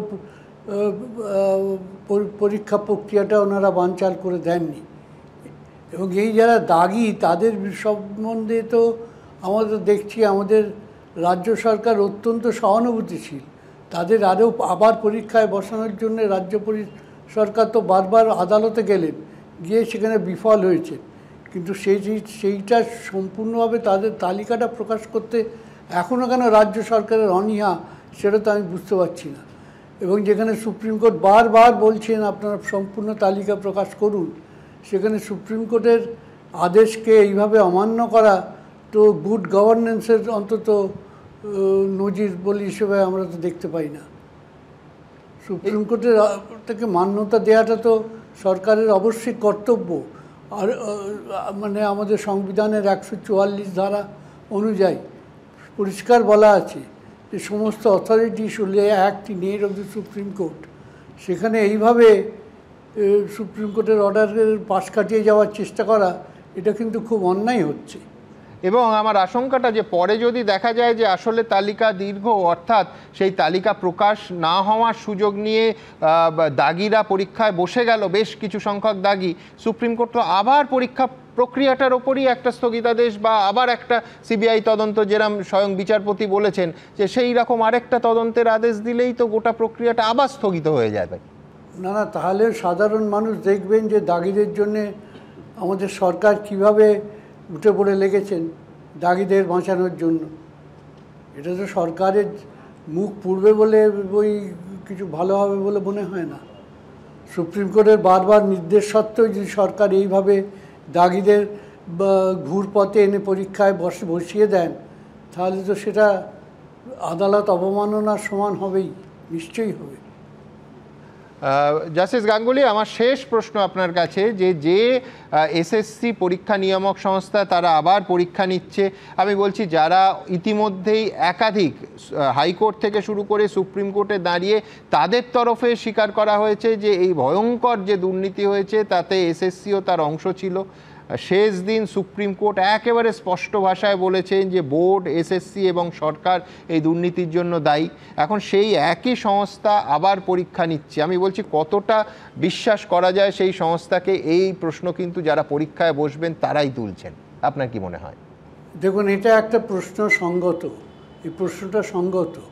এখানে যদি সুপ্রিম কোর্ট, আমার অবশ্য ধারণা সুপ্রিম কোর্ট যদি একটা আলাদা করে কমিটি করে দিত কোনো রিটায়ার্ড জাজের তত্ত্বাবধানে, পরীক্ষাটা যদি হতো, তাহলে বোধহয় যারা পরীক্ষায় বসছে তারা অনেক বেশি আশ্বস্ত হতেন, কেন সে যে মানে অথরিটি দুর্নীতিতে নিমজ্জিত তারাই আবার নতুন করে পরীক্ষা নিচ্ছেন।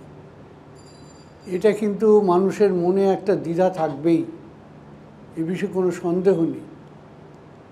সুপ্রিম কোর্ট হয়তো এখানে করেননি, অনেক ক্ষেত্রে করেন, যে একটা আলাদা করে কমিটি তৈরি করে সেই কমিটির মাধ্যমে তাদের তত্ত্বাবধানে সমস্ত কিছু থাকতো, কোনো অবসরপ্রাপ্ত বিচারপতি থাকতেন সব সেই কমিটির ঊর্ধ্বে, সেইভাবে পরীক্ষাটা হলে হয়তো ভালো হতো। এখন যেভাবে পরীক্ষা হচ্ছে তাতে মানুষের মনে একটা সন্দেহ তো থাকবেই, সন্দেহ তো থাকবেই। অনেক ধন্যবাদ জাস্টিস গাঙ্গুলি আমাদের সঙ্গে কথা বলার জন্য। জাস্টিস গাঙ্গুলি বলছেন যে এই পরীক্ষা নিয়ামক সংস্থা হিসেবে এসএসসি একটা দ্বিধা, একটা সংশয়, একটা সন্দেহ তো থাকবেই। আমি বলছি, প্রথমে উনি বললেন যে এই যে অর্ডিন্যান্সের আজকে প্রস্তাবটা এলো এবং বিভিন্ন প্রতিক্রিয়া আপনাদের দেখালাম, সেই প্রস্তাবটা আইনি বৈধতা নিয়ে কিন্তু স্বয়ং অবসরপ্রাপ্ত সুপ্রিম কোর্টের বিচারপতি অশোক গঙ্গোপাধ্যায় প্রশ্ন তুললেন। ইনফ্যাক্ট বিস্ময়করভাবে, চিত্তাকর্ষকভাবে বিরোধী দলনেতার এই প্রস্তাব নিয়ে তারই দলের সাংসদ এবং প্রাক্তন বিচারপতি অভিজিৎ গঙ্গোপাধ্যায় কিন্তু হুবহু এই একই কথা আমাদের বলছেন। তিনি বলছেন, প্রাক্তন বিচারপতি বলছেন, এটা রাজনীতিতে চলতে পারে কিন্তু আইনি পথে এই অর্ডিন্যান্স ইত্যাদি এতে লাভের লাভ কিছু হবে না। খুব প্রবলভাবে তরুণ জ্যোতিও এর সঙ্গে সম্ভবত সহমত প্রকাশ করে ঘাড় নাড়ছে। কি বলেছেন সাংসদ এবং প্রাক্তন বিচারপতি অভিজিৎ গঙ্গোপাধ্যায় দেখাবো। আজকে কিছু যোগ্য চাকরি প্রার্থীরা তারা বিধানসভায় গিয়েছিলেন, শুভেন্দু অধিকারীর সঙ্গে দেখা করেছেন এবং শুভেন্দু অধিকারী তাদেরকে বলেছেন যে তাদের চাকরি ফেরানোর জন্য বিধানসভায় যদি কোনো প্রস্তাব আনা হয় বিরোধীরাও সেটাকে সমর্থন করবে। এই প্রক্রিয়া কি মানে রাজনৈতিক দিক একটা থাকে, আইনগত দিক একটা থাকে, সম্ভব? না, আইনগত দিকে এটা সম্ভব নয়, আইনগত দিক দিয়ে সম্ভব নয়। এটা যারা এই কথা ভেবেছেন যে ক্যান্ডিডেটরা গিয়েছিলেন খুব আশা নিয়ে, তাদেরকে নিরাশ করতেই হচ্ছে। আর রাজনৈতিক আন্দোলন তো সবসময় চলতেই পারে, যে যারা সৎভাবে চাকরিটা পেয়েছে তাদের চাকরিটা কেন যাবে। বিশেষ করে সুপ্রিম কোর্ট যেহেতু ইন্ডিকেট করে দিয়েছে যে পুরো পরীক্ষা ব্যবস্থাটাতেই এমন একটা দুর্নীতি ছিল, এমন সব ইরেগুলারিটি ছিল যে এই পরীক্ষা ব্যবস্থাটাকেই আর টিকিয়ে রাখা যায় না, সেই জন্যই সকলের চাকরি গেছে। তাই সকলকে আবার পরীক্ষায় বসতে হবে। দেখুন, আগেই আপনাদের বললাম যে প্রাক্তন বিচারপতি অভিজিৎ গাঙ্গুলি, আজ বিকাশ রঞ্জন ভট্টাচার্যও বলছিলেন যে দাগিদের সংখ্যাটা ন্যূনতম ৬,০০০। বিকাশবাবু বলছেন যে সুপ্রিম কোর্টের চাপের মুখে পিঠ বাঁচাতে তাড়াহুড়ো করে ১৮০৬ জনের নাম বের করা হয়েছে। বিকাশবাবু তার সঙ্গে যোগ করছেন যে তৃণমূল আর বিজেপি একসঙ্গে চা খেতে খেতে দুর্নীতিটা করেছে। আচ্ছা, সে তো বুঝলাম, কিন্তু তালিকা তো নাম শূন্য নয়, বাম শূন্যও নয়। তার কারণ, আমার পরের বক্তা সায়নদীপ মিত্রর কাছে যাব, যে বনগাঁর এরিয়া কমিটির প্রাক্তন সদস্য সিপিএম নেতার নাম রয়েছে, তার আগে এসএফআই করতেন। ৪৮ ঘন্টার মধ্যে এই দ্রুত এরপরে নিশ্চয়ই আরও কিছু নাম বেরোতে পারে। আমি বলছি যে অর্থাৎ এরকম কি বুঝবো সায়নদীপ, যে যার সুযোগ মতো তৃণমূল কংগ্রেস রাজ্য চালাচ্ছে, তারা শাসক দল, সংখ্যাটা বড়, বিজেপি অপেক্ষাকৃত প্রধান বিরোধী দল, তার সংখ্যাটা কম, বামেদের আরও কম, কিন্তু এই টাকা দিয়ে বিক্রির অর্থাৎ একেবারে স্পেসিফিক্যালি টেন্টেড দাগিদের তালিকায় বাম নেতারাও তো জায়গা করে নিয়েছেন। আমি শুরুতে একটা অন্য কথা দিয়ে বলি, আজকের দিনটা আমাদের কাছে, গোটা পৃথিবীর মানুষের কাছে খুব গুরুত্বপূর্ণ। আজকে ১ সেপ্টেম্বর, আন্তর্জাতিক শান্তি সংহতি দিবস। যেভাবে প্যালেস্তাইনে গণহত্যা চলছে, আমাদের দেশের মানুষের ওপর একতরফাভাবে শুল্কযুদ্ধ চাপিয়ে দেওয়া হচ্ছে, তার বিরুদ্ধে গোটা পৃথিবী জুড়ে মানুষ যে প্রতিবাদে সামিল হচ্ছে এবং তার জন্য আজকের দিনটা খুব গুরুত্বপূর্ণ। এবার আমি আজকের যা বিষয় সেই বিষয়ে আসি। প্রথমে আপনার উত্তর নিশ্চয়ই আমি দেব সুমনদা, কিন্তু তার আগে আমার কতগুলো কথা বলতেই হবে। ভাই দাগি, মেয়ে দাগি, দাগি পানিহাটির বৌমা, তাহার থেকে অধিক দাগি ভাইপো এবং পিসিমা। এটাই আজকে পশ্চিমবাংলার বাস্তব। টিএমসি, তৃণমূল কংগ্রেস মানেই দাগি, বাকিদের কথা আমি এখনই বলতে পারবো না। অরূপের সঙ্গে আমি একমত, সব তৃণমূল চোর নয়, কিন্তু সব চোর তৃণমূল, এটা কোনো সংশয় নেই। প্যান্ডোরার বাক্সের কথা বলছিলেন, আখ নিংড়ে যেরকমভাবে রস বার করা হয়, তেমনি তৃণমূল নেতাদের থেকেই চাকরি বিক্রির টাকা নিংড়ে বার করতে পারলেই প্যান্ডোরার বাক্সগুলো আসল খুলবে। এই এসএসসি সেই তার চাকরিগুলো তৃণমূল নেতাদের পৈতৃক সম্পত্তি নয়, অনুপের মাথায় রাখা উচিত যে গোষ্ঠী শুদ্ধ লোকের কাছে সেই চাকরিগুলো বিক্রি করবে। এসএসসি যোগ্য তালিকা অযোগ্য তালিকা এইটা পার্থক্য করতে পারলো না। কয়েক হাজার স্কুল বন্ধ হয়ে গেছে, মদের দোকান পাড়ায় পাড়ায় খুলছে, রাজ্য শিক্ষা ব্যবস্থা লাটে উঠে গেল।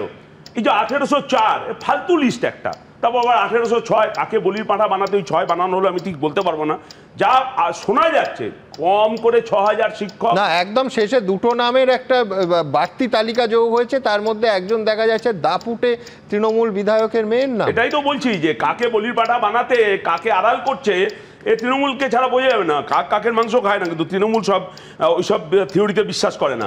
তাই বলছিলাম যে 6000 শিক্ষক কম করে, 4000 কম করে গ্রুপ সি গ্রুপ ডি এই চাকরি দুর্নীতি আছে, তার নাম তালিকা বার করেনি। মাত্র 1806 আর গ্রুপ সি গ্রুপ ডি বেরোয়নি। কিসের 235 কোটি টাকা? কম করে 4000 কোটি টাকার এই চাকরি বিক্রির সঙ্গে তৃণমূল কংগ্রেসের নেতারা যুক্ত। দুর্ভাগ্য আমাদের, আগে পশ্চিমবাংলায় এসএসসি যোগ্য প্রার্থীদের তালিকা বার করতো, বাম আমলের অনেক কথা বলেছে বাম আমলে, আর এখন তৃণমূলের জমানায় এই এসএসসি অযোগ্য প্রার্থীদের তালিকা বার করে। এটাই আমাদের কাছে পার্থক্য। আচ্ছা, হাইকোর্ট সুপ্রিম কোর্ট অব্দি তো টেনে নিয়ে গেল। হাইকোর্টের সিঙ্গেল বেঞ্চ, ডিভিশন বেঞ্চ, তারা তো বলেছিল যে এই যোগ্য অযোগ্যটা আলাদা করুন, তাহলেই তো সব সমস্যার সমাধান হয়ে যায়। এসএসসি বললো পারবো না, ওটা ঘুঘুর ভাষা। সৎ তৃণমূল আর চোর তৃণমূল আলাদা করা যায় না, কিন্তু যোগ্য অযোগ্য আলাদা করতে গিয়ে এত সমস্যা হয়ে গেল। আর আপনি যেটা বলছিলেন যে একজন সিপিএম নেতার নাম বললেন, আমি জানি না, ছাত্র পরিষদের একটা কর্মসূচিতে দেখলাম যে নেতাজি, তৃণমূল ছাত্র পরিষদ নেতাজি সুভাষচন্দ্র বসু, রামকৃষ্ণ, শ্রীরামকৃষ্ণ, তারপর রবীন্দ্রনাথ ঠাকুরকে সাজিয়ে নিয়ে এসছে, এবং কোনো সাজানো লোক আছে কিনা আমি জানি না। আর যদি সিপিএম হয় তাকেও অ্যারেস্ট করতে হবে। আর আপনি বনগার কথা বললেন, এই বনগার কিন্তু শতরঞ্জন সম্পর্ক কিনা বেরিয়ে আসবে আমি ঠিক বলতে পারবো না। আর আমার কথা হলো যে যারা চাকরি বিক্রি কেনার জন্য টাকা দিয়েছেন তারা অপরাধ করেছেন, কিন্তু তার থেকেও বড় এই যে চাকরি বিক্রি নিয়ে যারা এত বড় চক্র চালালো সেটা আরো বড় অপরাধ। কিন্তু সব অপরাধের মধ্যে ওদের তো কোনো অপরাধ ছিল না, চিন্ময়দের আমাকে ধরিয়ে দিয়েছেন। এসএসসি এবং তার সরকারের সব দুর্নীতি এবং তার অযোগ্যতার দায় নিতে হচ্ছে এই যোগ্য শিক্ষকদের।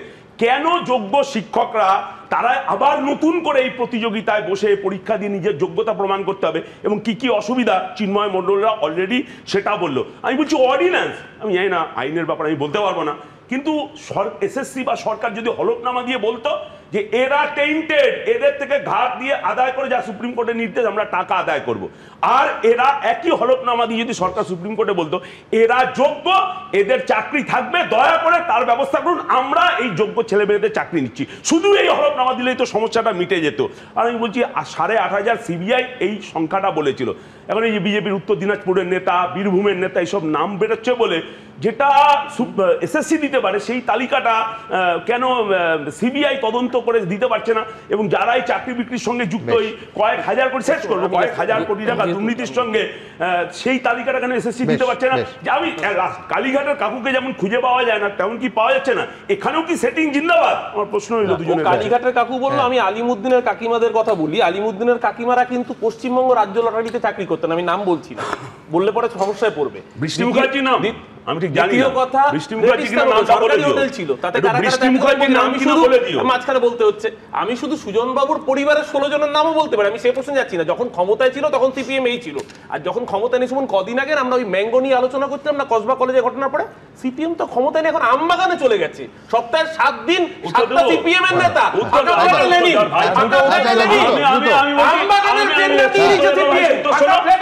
আমি জানি 7 দিন সপ্তাহে উত্তরটা ছোড়ো না,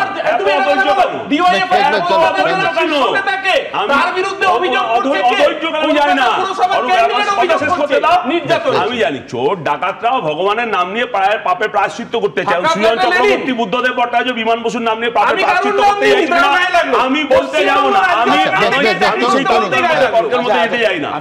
না, আমার একটা উত্তর দিতেই হবে। ওই যে বলেছিল যে বাম জমানায় সিএজি রিপোর্ট, ইন্টারনাল এই যে রিক্রুটমেন্ট সিস্টেম যেটা এসএসসি 2009 থেকে চালু করেছিল 2017 পর্যন্ত সিএজি বলেছিল যে তার সম্পর্কে একটা তদন্ত করে রিপোর্ট দেওয়ার কথা।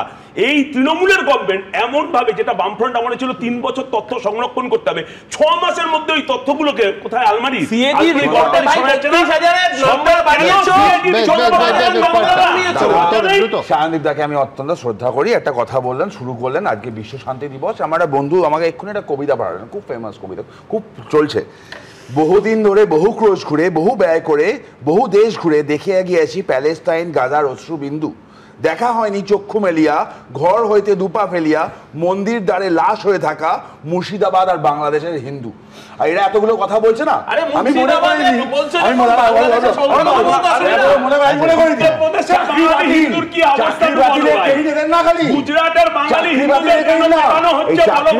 ব্যাপারটা এদের কাছ থেকে নিয়েছে বোনা, যোগ্য উত্তরসূরি বামফ্রন্টের।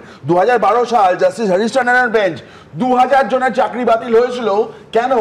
র্যাঙ্ক জাম্প করিয়ে পার্টি ওয়ার্কারদের চাকরি দেওয়া হয়েছিল বলে কলকাতা হাইকোর্ট বাতিল করেছিল। কারা দিয়েছিল? বামফ্রন্ট দিয়েছিল। ওদের 2000 অনন্তকাল তর্ক চলতে পারবে না। তার কারণ হচ্ছে, আবার বলছি, আশঙ্কার জায়গাটা খুবই খুবই গুরুতর। তার কারণ আজকেও সুপ্রিম কোর্ট একেবারে স্পষ্ট করে দিয়েছেন মাননীয় বিচারপতিরা যে চাকরিতে যোগ দেয়নি এই রকম দাগিদের একজনও যেন পরীক্ষায় না বসতে পারে। আবার বলছি, এই সতর্কবার্তা দুদিন আগের নয়, গত সপ্তাহের নয়, আজকে নতুন করে আবার সতর্কবার্তা দিল সুপ্রিম কোর্ট। দেখুন,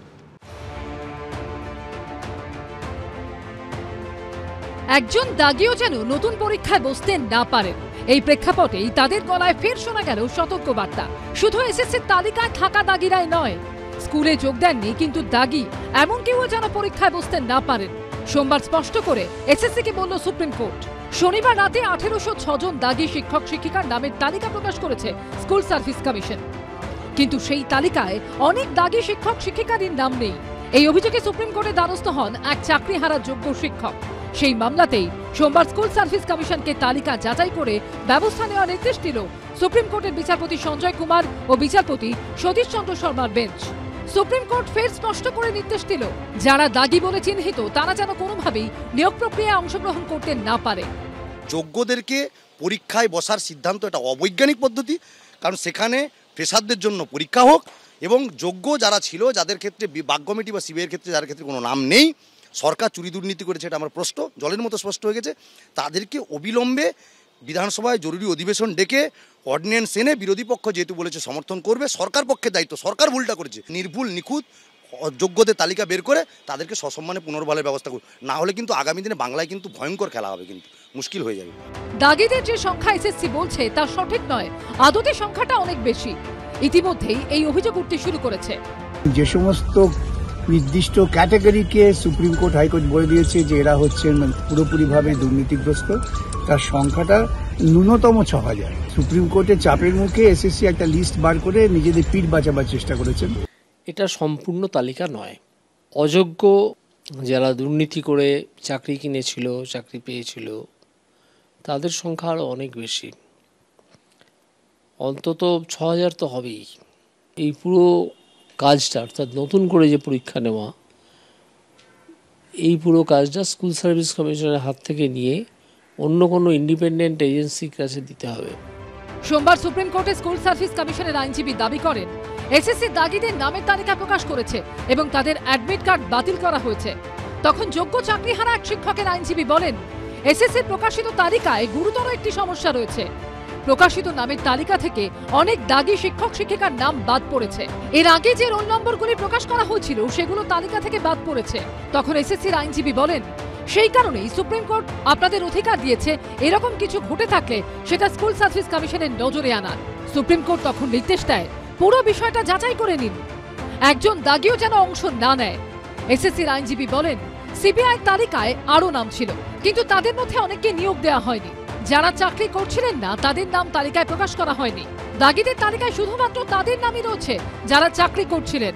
তখন সুপ্রিম কোর্ট বলে, দাগি বলে চিহ্নিত এমন যাদের আগে নিয়োগ করা হয়নি সেই প্রার্থীদেরও এবার পরীক্ষায় বসতে দেওয়া উচিত নয়।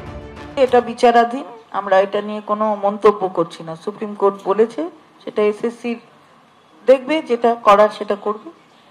স্কুল সার্ভিস কমিশনের আইনজীবী বলেন, নির্দেশ ছিল সেই সব দাগিদের নাম প্রকাশের যারা চাকরি করছিলেন। তালিকায় শুধু তাদেরই নাম রয়েছে। তখন দুই বিচারপতির বেঞ্চ বলেন, সমস্ত দাগিদেরই সরানো উচিত। শুধুমাত্র যারা চাকরি পেয়েছেন তারাই শুধুমাত্র এই দুর্নীতির বেনিফিশিয়ারি তা তো নয়, এর বাইরেও বেনিফিশিয়ারি রয়েছে যাদের চাকরি হয়নি অথচ তাদের নাম্বার বাড়িয়ে দেওয়া হয়েছে। পুরো টাকাটা দিতে পারেনি বলে তাদের শুধুমাত্র ওই চাকরি হয়নি, তাই তাদের আবার নতুন নিয়োগ প্রক্রিয়ায় বসিয়ে নতুন নিয়োগ প্রক্রিয়াটিকে কলুষিত করবেন, এটা হওয়া উচিত নয়, বাঞ্ছনীয় নয়। এদিকে এসএসসির তালিকা প্রকাশের পর এবার আদালতের দ্বারস্থ হয়েছেন দাগী শিক্ষকদের একাংশ। নতুন নিয়োগ প্রক্রিয়ায় অংশগ্রহণ করার জন্য হাইকোর্টে আবেদন জানিয়েছেন প্রায় 350 জন দাগী শিক্ষক। বিজেন্দ্র সিংহ, সৌভিক মজুমদার ও কৃষ্ণেন্দু অধিকারী রিপোর্ট, এবিপি আনন্দ। দেখুন, প্রশ্নটা পরিষ্কার। এই প্রতিবেদনেও যা ছিল যে অন্য এজেন্সি যাদের নিরপেক্ষতা নিয়ে, যাদের স্বচ্ছতা নিয়ে, যাদের সততা নিয়ে কোনো প্রশ্ন নেই, সেই রকম কোনো এজেন্সিকে কেন দেয়া হবে না? কেন এই প্রশ্ন উঠছে? তার কারণ বাক কমিটি থেকে শুরু হয়েছে। এসএসসি যে দুর্নীতি করেছে, বাক কমিটি, হাইকোর্ট, সুপ্রিম কোর্ট সব জায়গায় আদালতে প্রমাণিত, নথির ভিত্তিতে প্রমাণিত। এমনকি আমার সেই দিনটাও মনে আছে, এসএসসির আইনজীবী নিজেই আদালতে, হাইকোর্টে দাঁড়িয়ে যখন স্বীকার করে নিলেন যে নিয়ামক সংস্থা হিসেবে এসএসসি ব্যাপক দুর্নীতি হয়েছে, কোর্টে দাঁড়িয়ে স্বীকার করে নিয়েছিলেন। আমি বলছি প্রশ্নটা খুব পরিষ্কার যে এসএসসি এবার যে পরীক্ষাটা নেবে সেটা কি সম্পূর্ণ স্বচ্ছ হবে? আমি জানি না কার ভরসা আছে, অনেকেই একেবারে যারা পরীক্ষায় বসছেন তাদের ভরসা নেই, কিন্তু আমার কাছে অনেক গুরুত্বপূর্ণ হচ্ছে সুপ্রিম কোর্ট। সুপ্রিম কোর্টের বিচারপতিদের কি ভরসা আছে? তারা বারবার বলছেন যে বোর্ড, এসএসসি এবং সরকার এই দুর্নীতির জন্য দায়ী। তারপর যে নিয়ামক সংস্থার বিরুদ্ধে এত অভিযোগ, যাদের দুর্নীতিতে যোগ প্রমাণিত, তাদের হাতেই এত বড় পরীক্ষার দায়িত্ব, কতটা সংশয় মুক্ত থাকতে পারবে? এই প্রশ্ন নিয়ে আসবো অধ্যাপক রাজাগোপাল ধর চক্রবর্তীর কাছে। সুমন, দেখো যে স্কুল সার্ভিস কমিশন একটা দুর্নীতির আখড়া, এবং এই দুর্নীতির আখড়া হয়ে গিয়ে দাঁড়িয়েছে কেননা তার উপর একটা পলিটিক্যাল নিয়ন্ত্রণ আছে। যারা এখানে প্রধান হিসেবে আসছেন সবাই রাজনীতির লোক, এবং এদের নিয়ন্ত্রণও করছে। আমরা দেখেছিলাম শিক্ষামন্ত্রী থেকে শিক্ষামন্ত্রকের নানান ধরনের অফিসার। এই একটা দাগি অর্গানাইজেশন যে এত বড় দুর্নীতি করেছে, এবং ইডি, তুমি আজকেরই দেখালে ইডি নাকি বলেছে 238 কোটি টাকা এই মধ্যেই পাওয়া গেছে, রিমান্ড লেটার জমা দিয়েছে। সুতরাং এই জায়গায় দাঁড়িয়ে করেছে, একদম এই জায়গায় দাঁড়িয়ে এই ধরনের দাগি অর্গানাইজেশনকে যদি বলা হয় তোমরা আবার পরীক্ষা নাও, তার মানে আবার সে টাকার জন্য ছুটবে। যারা এসেছে পলিটিক্যাল নিয়ন্ত্রণ পাল্টায়নি, একই ধরনের নিয়ন্ত্রণ সেখানে আছে, এবং আবার নতুন করে চাকরি, আবার নতুন পোস্টও, অ্যাডিশনাল পোস্টও চাকরি দেবে। কত টাকা এখানে তারা তুলবে কে জানে। উচিত ছিল সুপ্রিম কোর্টে, আমি একমত জাস্টিস গাঙ্গুলি যেটা বললেন, কোনো এক জাস্টিসের মাধ্যম দিয়ে করা, বা ইউপিএসসি যারা ভারতবর্ষের বড় বড় পরীক্ষাগুলো অর্গানাইজ করে তাদের দুই দায়িত্ব দেওয়া যেত, তাহলে একটা নিরপেক্ষতা ব্যাপার থাকতো। যে সমস্ত শিক্ষক আজকে আস্থা হারিয়ে ফেলছেন, ভয় পাচ্ছেন যে আবার পরীক্ষা হলে তাদের প্রতি হয়তো অবিচার হতে পারে, তারা হয়তো ভাবতে পারতো হ্যাঁ একটা ভালো অর্গানাইজেশন দায়িত্ব নিচ্ছে, নিরপেক্ষ অর্গানাইজেশন, আমাদের দুশ্চিন্তার কোনো কারণ নেই। কিন্তু সেই জায়গাটাতে অবাক লাগছে সুপ্রিম কোর্টের কেউ এটা নিয়ে তোলেননি। আমি আশা করব আজকে যারা এটা শুনছেন তারা নিশ্চয়ই এই ধরনের সুপ্রিম কোর্টে আবেদন রাখবেন যে এসএসসি দাগি অপরাধী, যাদের জন্য এত লোকের চাকরি গেছে, তাদের যেন এই দায়িত্ব ভবিষ্যতে আর না দেওয়া হয়। স্কুল সার্ভিস কমিশনকে কোনো চাকরি নিয়োগের দায়িত্ব যেন না দেওয়া হয়। তো যাই হোক, কিন্তু একটা কতগুলো প্রশ্ন কিন্তু সুমন এসে গেল। একটা হচ্ছে যে সরকার শেষ পর্যন্ত দাগি ধরল, বলছিল চাল কাপড় বাছা যাবে না, কাপড় কিছুতে বেছেছে। হতে পারে এটা সিবিআই এর বাছা বেছে দেওয়া। ওরা যদি গোড়ায় যদি বলতো হ্যাঁ আমরা বাড়ছি, আমাদের এই মুহূর্তে 1600 আছে, আরও বাড়ছি, আরও এগোবে, তাহলে হয়তো লোকগুলোর চাকরি যেত না। এখন যে লোকগুলোর যে নামগুলো দিয়েছে বোঝা যাচ্ছে এরা দলের লোকজন, দলের লোকজনের কাছ থেকে পয়সা তো নেওয়া যায় না। সুতরাং যাদের কাছ থেকে পয়সা নিয়েছে এই 238 কোটি, সহজ হিসেব 10 লাখ ইন্টু যদি আমি 6000ও ধরি 600 কোটি টাকা হয়। সুতরাং মিনিমাম 600 কোটি টাকার তো সেখানে ব্যবসা হয়েছে বা দুর্নীতি হয়েছে। সুতরাং 238 কোটি যখন উঠেছে তখন এই জায়গায় এইটা কিন্তু যাদের নাম আছে আমার মনে হয় না দলের লোক, যে সমস্ত নামগুলো আসছে দলের লোক কোনো টাকা দিয়েছে, দলের বাইরে নিশ্চয়ই টাকা দিয়েছে। এই অভাগাদের টাকা নিয়ে আপনি বলছেন স্বজন পোষণের থেকে বেশি বিক্রি হয়েছে চাকরি, সোজা কথা। 238 টাকা পেল কে? দলের লোককে কি টাকা দেবে? সুতরাং টাকা যারা দিয়েছে অভাগা লোকেরা টাকা দিয়েছে। সুতরাং সময় এসেছে, দেখুন আমি ভেবেছিলাম যারা চাকরি হারাচ্ছে, এই সুমন আমাদের চিন্ময় মণ্ডলের মতন ছেলে দেখলে আমার নিজেরই চোখের জল আসে, এত প্রতিভাবান মানুষ এই সমস্ত এদের চাকরি ছুটতে হলো। কিন্তু যদি সুপ্রিম কোর্ট বলতো বা কোনো কোর্ট বলতো যে অন্যায় করেছে এরা, প্রাতিষ্ঠানিক দুর্নীতি, এই প্রতিষ্ঠান দুর্নীতি করেছে, ওরা বুঝতো যে ওদের চাকরির বলিদানের বলে একটা অপশাসনের মৃত্যু ঘটেছে, তাহলে ওরা আনন্দ উপভোগ করতো। সেটা কিন্তু ঘটল না, সেটাই আমার দুঃখ সুমন, সেটাই আমার দুঃখ। ধন্যবাদ। অন্য বিষয়ে কথা আছে, এতগুলো কথা বললেন। দেখুন, এটা আজকের দিনে এটা তো সন্দেহ নেই যে SSC is the main culprit.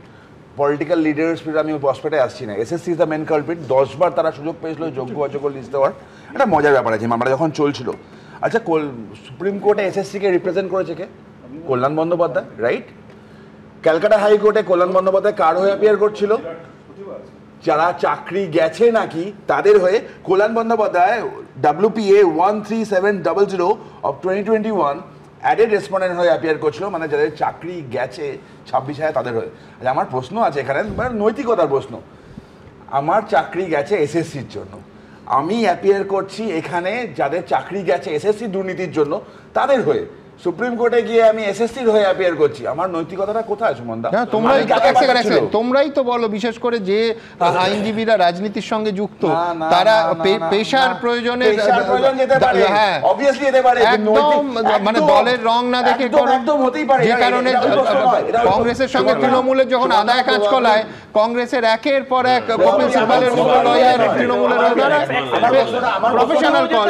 আমার প্রশ্নটা অন্য জায়গায়, এক মিনিট, আমার প্রশ্নটা অন্য জায়গায়। এসএসসির হয়ে অ্যাপিয়ার করলো সুপ্রিম কোর্টে কল্যাণ বন্দ্যোপাধ্যায়, যার বিরুদ্ধে অভিযোগ তারা লিস্ট দেয়নি। সেই কল্যাণ বন্দ্যোপাধ্যায় কলকাতা হাইকোর্টে চাকরি যারা হারা 26,000 তাদের হয়ে অ্যাপিয়ার করলো। নৈতিকতাটা কোথায়? দুটো নৌকায় চলছে নাকি? এই লিস্ট এসএসসি আগে দেয়নি তা না, আগেও দিয়েছে এসএসসি, সিবিআই দিয়েছে। এসএসসি ওয়েবসাইটে প্লিজ তরুণ, এসএসসি ওয়েবসাইটে পাবলিশ করেছিল।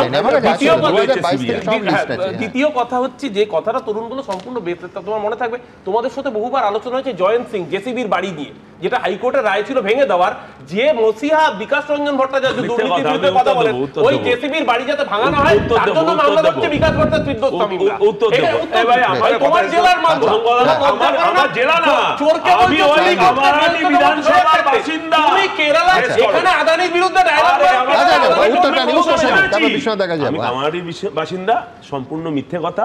দ্বিতীয় কথা হলো কামারহাটি বিধানসভা, শোনো, দ্বিতীয় কথা হলো যে তরুণের একটা কথা উত্তর দিই, চীনের চেয়ারম্যান এখন বিজেপির চেয়ারম্যান বলছে, যেটা রাজাগোপাল বাবু বলেছেন যে এই যে তালিকাটা প্রকাশ করেছে টাকার লেনদেন কম হয়েছে, যে তালিকা প্রকাশ হয়নি যেখানে আরো কোটি কোটি টাকা লেনদেন হয়েছে, সেই তালিকা ওরা এখন প্রকাশ করছে না। বেশ, আমি দ্রুত এইখান থেকে, আজকে এই চিন্ময়রা চাকরিহারা শিক্ষকদের একাংশ তারা এসএসসির অভিযানের জন্য একেবারে তৈরি ছিল, কার্যত পরতে পরতে নাটকীয় পরিস্থিতি তৈরি হলো। কি হলো দিনভর দেখাবো দ্রুত। পুলিশ কিভাবে ধরে নিয়ে যাচ্ছে দেখুন, মেট্রো স্টেশনের উপরে দেখুন চাকরিহারা সুমন বিশ্বাসকে এই পুলিশ কিভাবে হেনস্থা করেছেন, কলার ধরে টানাটানি করছেন, মেট্রো স্টেশনে উঠতে দেবেন না। এসএসসির প্রকাশিত তালিকার বাইরে আরও দাগি রয়েছে কিনা এই জল্পনার আবহেই এখনো অবধি চাকরি বাঁচাতে মরিয়া চেষ্টা চালাচ্ছেন যোগ্য চাকরিহারারা। মুহূর্তে শিক্ষকরা বেতন তুলছেন, তারা প্রত্যেকে আনটেন্টেড, তাদের তালিকা 24 ঘন্টার মধ্যে আমরা দিতে বলেছি। আগামী 7 তারিখ যদি পরীক্ষা নেয় রাজ্য সরকার, তার পরিণাম হবে ভয়াবহ, পরিষ্কার কথা, কোনো রাগঢাক নয়। সোমবার এসএসসি দপ্তর অভিযানে ডাক দিয়ে পথে নামেন যোগ্যদের একাংশ। চাকরিহারা শিক্ষক সুমন বিশ্বাসকে আটক করার চেষ্টার অভিযোগে হুলস্থুল বাঁধে করুণাময়ী মেট্রো স্টেশনে। এই দেখুন বিধাননগর নর্থ থানার অফিসাররা এখানে মেট্রো স্টেশনে মেট্রো ধরে কোথাও যাচ্ছিলেন, তখনই নিয়ে এসে ধরছেন। এই দেখেন এই অফিসারকে দেখুন, মেট্রো স্টেশনে এসছেন। 7 এবং 14 সেপ্টেম্বর স্কুল সার্ভিস কমিশনের পরীক্ষা, কিন্তু যোগ্যরা চাইছেন নতুন করে পরীক্ষা না দিয়ে হকের চাকরি ফিরে পেতে। এই দাবিতেই সোমবার সল্টলেকের করুণাময়ী মেট্রো স্টেশনের সামনে জমায়েতের কথা বলা হয়। এরপর সুমন বিশ্বাসের খোঁজে করুণাময়ী মেট্রো স্টেশনে ঢুকে পড়ে পুলিশ। স্যার কি জন্য ধরতে এসছেন সুমন বিশ্বাসকে? স্যার উনি চোর না ডাকাত? স্যার কি জন্য ধরতে এসছেন বলুন? হ্যাঁ, আপনি কোন থানার? আপনার নাম স্যার? আপনি কলার ধরে টানাটানি করেছেন কেন সুমন বিশ্বাসকে বলুন। সুমন বিশ্বাসকে আটক না করেই মেট্রো স্টেশন থেকে ফিরে যায় পুলিশ। আমাকে ঘুষি মারছে, আমার কলার ধরছে, আমার কলার ধরেছে, আমার মোবাইল ভেঙে দিয়েছে। আমি গতকাল ভর দুপুরে পালিয়ে এসেছি, একটা ধুতি পরে পালিয়ে এসেছি, 10 কিলোমিটার হেঁটে এসেছি দুপুরের রোদে, তারপর সাইকেল চালিয়ে এসেছি আমি, কারণ বাইরে বেরোলেই পুলিশ ধরবে। যারা কেস করে এই ব্যাপারটা এত ঘোটালা বানিয়েছে সেই বিজেপি আর সিপিএম এর হাত ধরে আবার বলছে যে অন্য লিস্ট বেরিয়ে গেছে, এবার আর যেন পরীক্ষা না দিতে দেয়। অসুবিধা কি আছে, পরীক্ষা দিন না। এদিন আচার্য সদনে এসএসসি চেয়ারম্যানের সঙ্গে 1.5 ঘন্টার বৈঠক করেন সুমন বিশ্বাসরা। এদিকে সরকারি শিক্ষা ব্যবস্থা ভেঙে পড়ার অভিযোগে কলেজ স্কোয়ার থেকে ধর্মতলা পর্যন্ত মিছিল করে ডিএসও। ঐশী মুখোপাধ্যায়, রঞ্জিত সাউ, সত্যজিৎ বৈদ্য, রিপোর্ট এবিপি আনন্দ। আমি বিশ্বনাথ চক্রবর্তীর কাছে আসবো একদম সরাসরি রাজনৈতিক প্রভাবে, পলিটিক্যাল ইম্প্যাক্ট। দুর্নীতির আদৌ এই দেশে এবং এই রাজ্যে কি সত্যি সত্যি ভোটের রাজনীতিতে কোনো ফল থাকে? আমি জানি না, এটার সঙ্গে আমি দুর্নীতির অভিযোগ সত্য অসত্য মেশাবো না, কিন্তু পাশাপাশি এই প্রশ্ন তো উঠবে যে পার্থ চট্টোপাধ্যায় গ্রেফতারের পর যে কটা ভোট হয়েছে তাতেও তৃণমূল কংগ্রেসের অবশ্যই ভোটের মার্জিন বেড়েছে, ভোটের পার্সেন্টেজ বেড়েছে। লোকসভা ভোট এই দুর্নীতির ওই বিরাট পরের পর গোলাপি নোটের বান্ডিল সামনে আসার আগেও তৃণমূল কংগ্রেসের ভোট বেড়েছে। এইভাবে যদি দেখেন কার্যত নারদা থেকে সারদার চিটফান্ড কেলেঙ্কারি কোনো ইম্প্যাক্ট কিন্তু শাসক দলের গায়ে পড়েনি। নারদাতে টাকা নেওয়ার ফুটেজ সামনে এসেছে, কোনো প্রভাব পড়েনি। শিক্ষক দুর্নীতির ক্ষেত্রে পরের পর তারপর সামনে আসার পরও ভোট হয়েছে, কিন্তু তৃণমূল কংগ্রেসের ভোট ক্রমশ বেড়েছে। সত্যিই কি এই রাজ্যের রাজনীতিতে, ভোটের রাজনীতিতে দুর্নীতির ইস্যুর কোনো ইম্প্যাক্ট নেই? সুমনদা, সংগঠন যার ভোট তার, বুথ যার ভোট তার, এবং সংগঠন তৃণমূল কংগ্রেসের পক্ষে আছে, এটা মানে পরিষ্কার করে বলে দিতে চাই। কিন্তু সংগঠনের বাইরেও তো রাজনীতি কি নেই? অবশ্যই আছে। ধরুন 2024 সালের লোকসভা নির্বাচনের সময় মমতা বন্দ্যোপাধ্যায় দাঁড়িয়ে বলছিলেন যে এই বিজেপি তোমাদের চাকরি খেয়েছে, তৃণমূল চাকরি রক্ষা করছে এবং আমরা একজনেরও চাকরি মানে হারাবে না আমি যতদিন আছি। পুরো ছবিটা উল্টে গেল। 2025 সালে শুভেন্দু অধিকারীরা বলছেন চাকরি খেলো কে? মমতা বন্দ্যোপাধ্যায় ছাড়া আবার কে? চাকরি বাঁচাতে পারলো না কে? মমতা বন্দ্যোপাধ্যায় ছাড়া আবার কে? এবং উল্টো চাপ দিয়ে তারা এখন বিধানসভাতে সর্বদলীয় প্রস্তাব বা আইন তৈরি করতে চাইছেন। ফলে আমি বলছি যে মানে রাজনীতির ভাষ্যটা যেটা মমতা বন্দ্যোপাধ্যায়ের পক্ষে ছিল 24 সালে পর্যন্ত, চাকরি 26,000-এর হারানোর পরে চাকরি রক্ষা না করার জন্য, রক্ষা করতে না পারার ফলে চাকরি মানে এই অভিমুখটা কিন্তু ঘুরে গেছে বিরোধীদের দিকে। এটা কাজে লাগাতে শেষ পর্যন্ত পারবে কিনা সেটা তো আরেকটা বিষয়। আমি আবারও বলছি, বুথ যার ভোট তার। ফলে বুথের কতটুকু মানে সংগঠন নিয়ে ভোটারদেরকে আনতে পারবে, কর্মীদের নামাতে পারবে, তার উপরে অনেকটা নির্ভর করবে। কিন্তু যে ন্যারেটিভটা মমতা বন্দ্যোপাধ্যায় 24-এর লোকসভা নির্বাচনে ব্যবহার করেছিলেন যে এই চাকরি খেলো বিজেপি, সেটা কিন্তু উল্টো হয়েছে, চাকরি খেলো তৃণমূল কংগ্রেস, মমতা বন্দ্যোপাধ্যায়। দ্বিতীয় যে বিষয়টা সম্বন্ধে আমি বলতে চাই যে দেখুন মানে বেশ কতগুলো প্রশ্নের উত্তর কিন্তু এখনও আমাদের অধরা। সত্যি তো কুণাল ঘোষ বলেছিলেন যে মমতা বন্দ্যোপাধ্যায়ের মন্ত্রিসভায় এমন একজন প্রভাবশালী মন্ত্রী এখনও আছেন যিনি এই চাকরি দুর্নীতির সাথে যুক্ত। এই মন্ত্রী কে? সিবিআই কেন কুণাল ঘোষকে প্রশ্ন করবে না? কেন এর মানে এই প্রশ্নের উত্তর আসবে না? এবং একই সাথে বারবার আপনি যখন প্রশ্ন করছেন যে বিরোধীরা এর মধ্যে যুক্ত আছে, হ্যাঁ, আপনি যখন সাপ্লাই লাইনটা কার্যত মানে বাজারে নামিয়ে দিয়েছেন, আপনি যখন স্কুল সার্ভিস কমিশনের মাধ্যমে চাকরিটাকে বিক্রি করছেন, সেই বিক্রির ক্রেতা তো তৃণমূল কংগ্রেসও, বিজেপিও, সিপিএমও। আপনি তো বাজারে মানে চাকরি তো বাজারে বিক্রি করেছেন, টাকার বিনিময়ে বিক্রি করেছেন, কিন্তু যে চাকরি বিক্রি করেছেন এটা তো সরকারি ব্যবস্থার মধ্যে থেকে। সরকারি ব্যবস্থাটা পরিচালিত হয় মুখ্যমন্ত্রীর নেতৃত্বে মন্ত্রিসভার দ্বারা। যৌথ মানে দায়িত্ব একটা বলে কথা আছে সংবিধানে। তাহলে কালেকটিভ রেসপন্সিবিলিটির আন্ডারে মমতা বন্দ্যোপাধ্যায় কেন পদত্যাগ করবেন না? শিক্ষামন্ত্রী বলতে পারেন যে আগে শিক্ষামন্ত্রী করেছে, কিন্তু শিক্ষামন্ত্রী দায় কি করে অস্বীকার করেন? এবং এখনও আপনারা যে অবস্থানটা নিচ্ছেন সেটা হলো এই দাগিদেরকে রক্ষা করছেন। সুপ্রিম কোর্ট বাধ্য হয়ে বলছে যে এই দাগিদেরকে যদি আপনারা রক্ষা করবার চেষ্টা করেন, আপনাদের কি কারণে এই দাগিদের রক্ষা করতে চাইছেন? এবং সুপ্রিম কোর্ট বলছে যদি দাগিদের রক্ষা করে পরীক্ষা নেন তাহলে প্রয়োজনে আমরা সিবিআই এর তদন্ত করব। প্রশ্নটা হচ্ছে যে মমতা বন্দ্যোপাধ্যায় এবং সচেতনভাবেই কি তাহলে পরীক্ষাটাকে ভেস্তে দিতে চাইছেন? এমন তো নয় যে তৃণমূল কংগ্রেসের যে পলিটিক্যাল ইকোনমি, যে পলিটিক্যাল ইকোনমির মধ্যে স্থায়ীভাবে চাকরি দিতে গেলে বিপুল টাকা লাগবে। তাহলে আমি মানে যে দান দক্ষিণা করছি, আমি যে ভাতা দিচ্ছি, আমি যে ভোটের রাজনীতির জন্য পুজোগুলো কমিটিগুলোকে টাকা বাড়িয়ে দিচ্ছি, আমার অর্থনীতি সেখানে মার খাবে।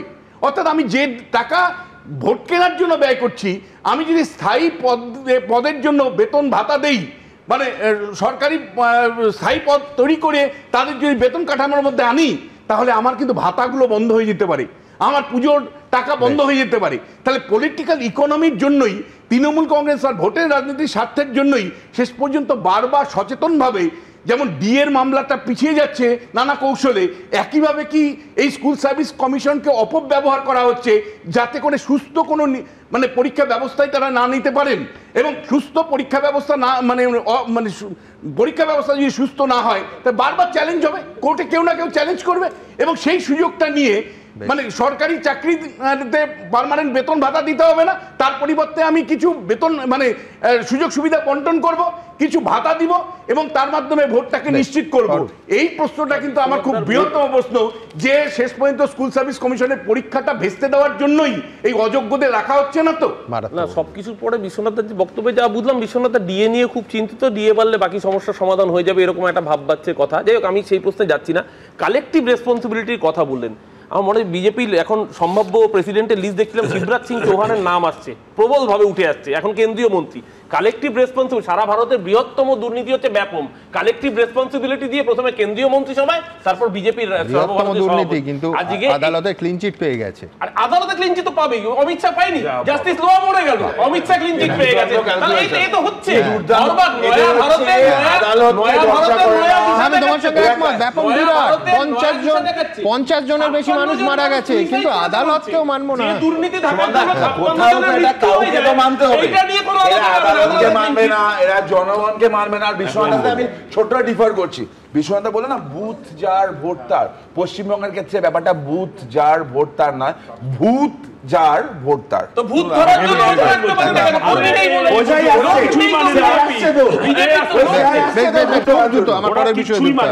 পার্থ চ্যাটার্জির কথা, মানে যে সিএজি রিপোর্ট, যখন পার্থ চ্যাটার্জি জেলবন্দি তখন এই সিএজি রিপোর্টের কথা বলেছিল, সেটাকে এখন বিভিন্ন রাজনৈতিক দল, প্রাইমারিলি তৃণমূল কংগ্রেসের জনপ্রতিনিধি, এমএলএ থেকে শুরু করে পঞ্চায়েত সদস্য থেকে শুরু করে মানে জেলা পরিষদের সদস্য, তাদের পরিবারের নিকটতম পরিবারের সদস্যরা দুর্নীতি করে চাকরিতে ঢুকেছে। নৈতিক কারণে কিন্তু সেই এমএলএ কে পদত্যাগ করা উচিত। মমতা বন্দ্যোপাধ্যায়ের উচিত অন্তত পক্ষে নিজে পদত্যাগ যদি নাও করেন, অন্তত এই সমস্ত টেন্টেড এমএলএদেরকে এবং তার সদস্যদের, নির্বাচিত প্রতিনিধিদেরকে পদত্যাগের করা কথা বলা উচিত। বিজেপির কন্ট্রিবিউশনের 30% বেশি ধর্ষণ খুনের মতো অভিযুক্ত, তারা পদত্যাগ করে দেখাবে নাকি?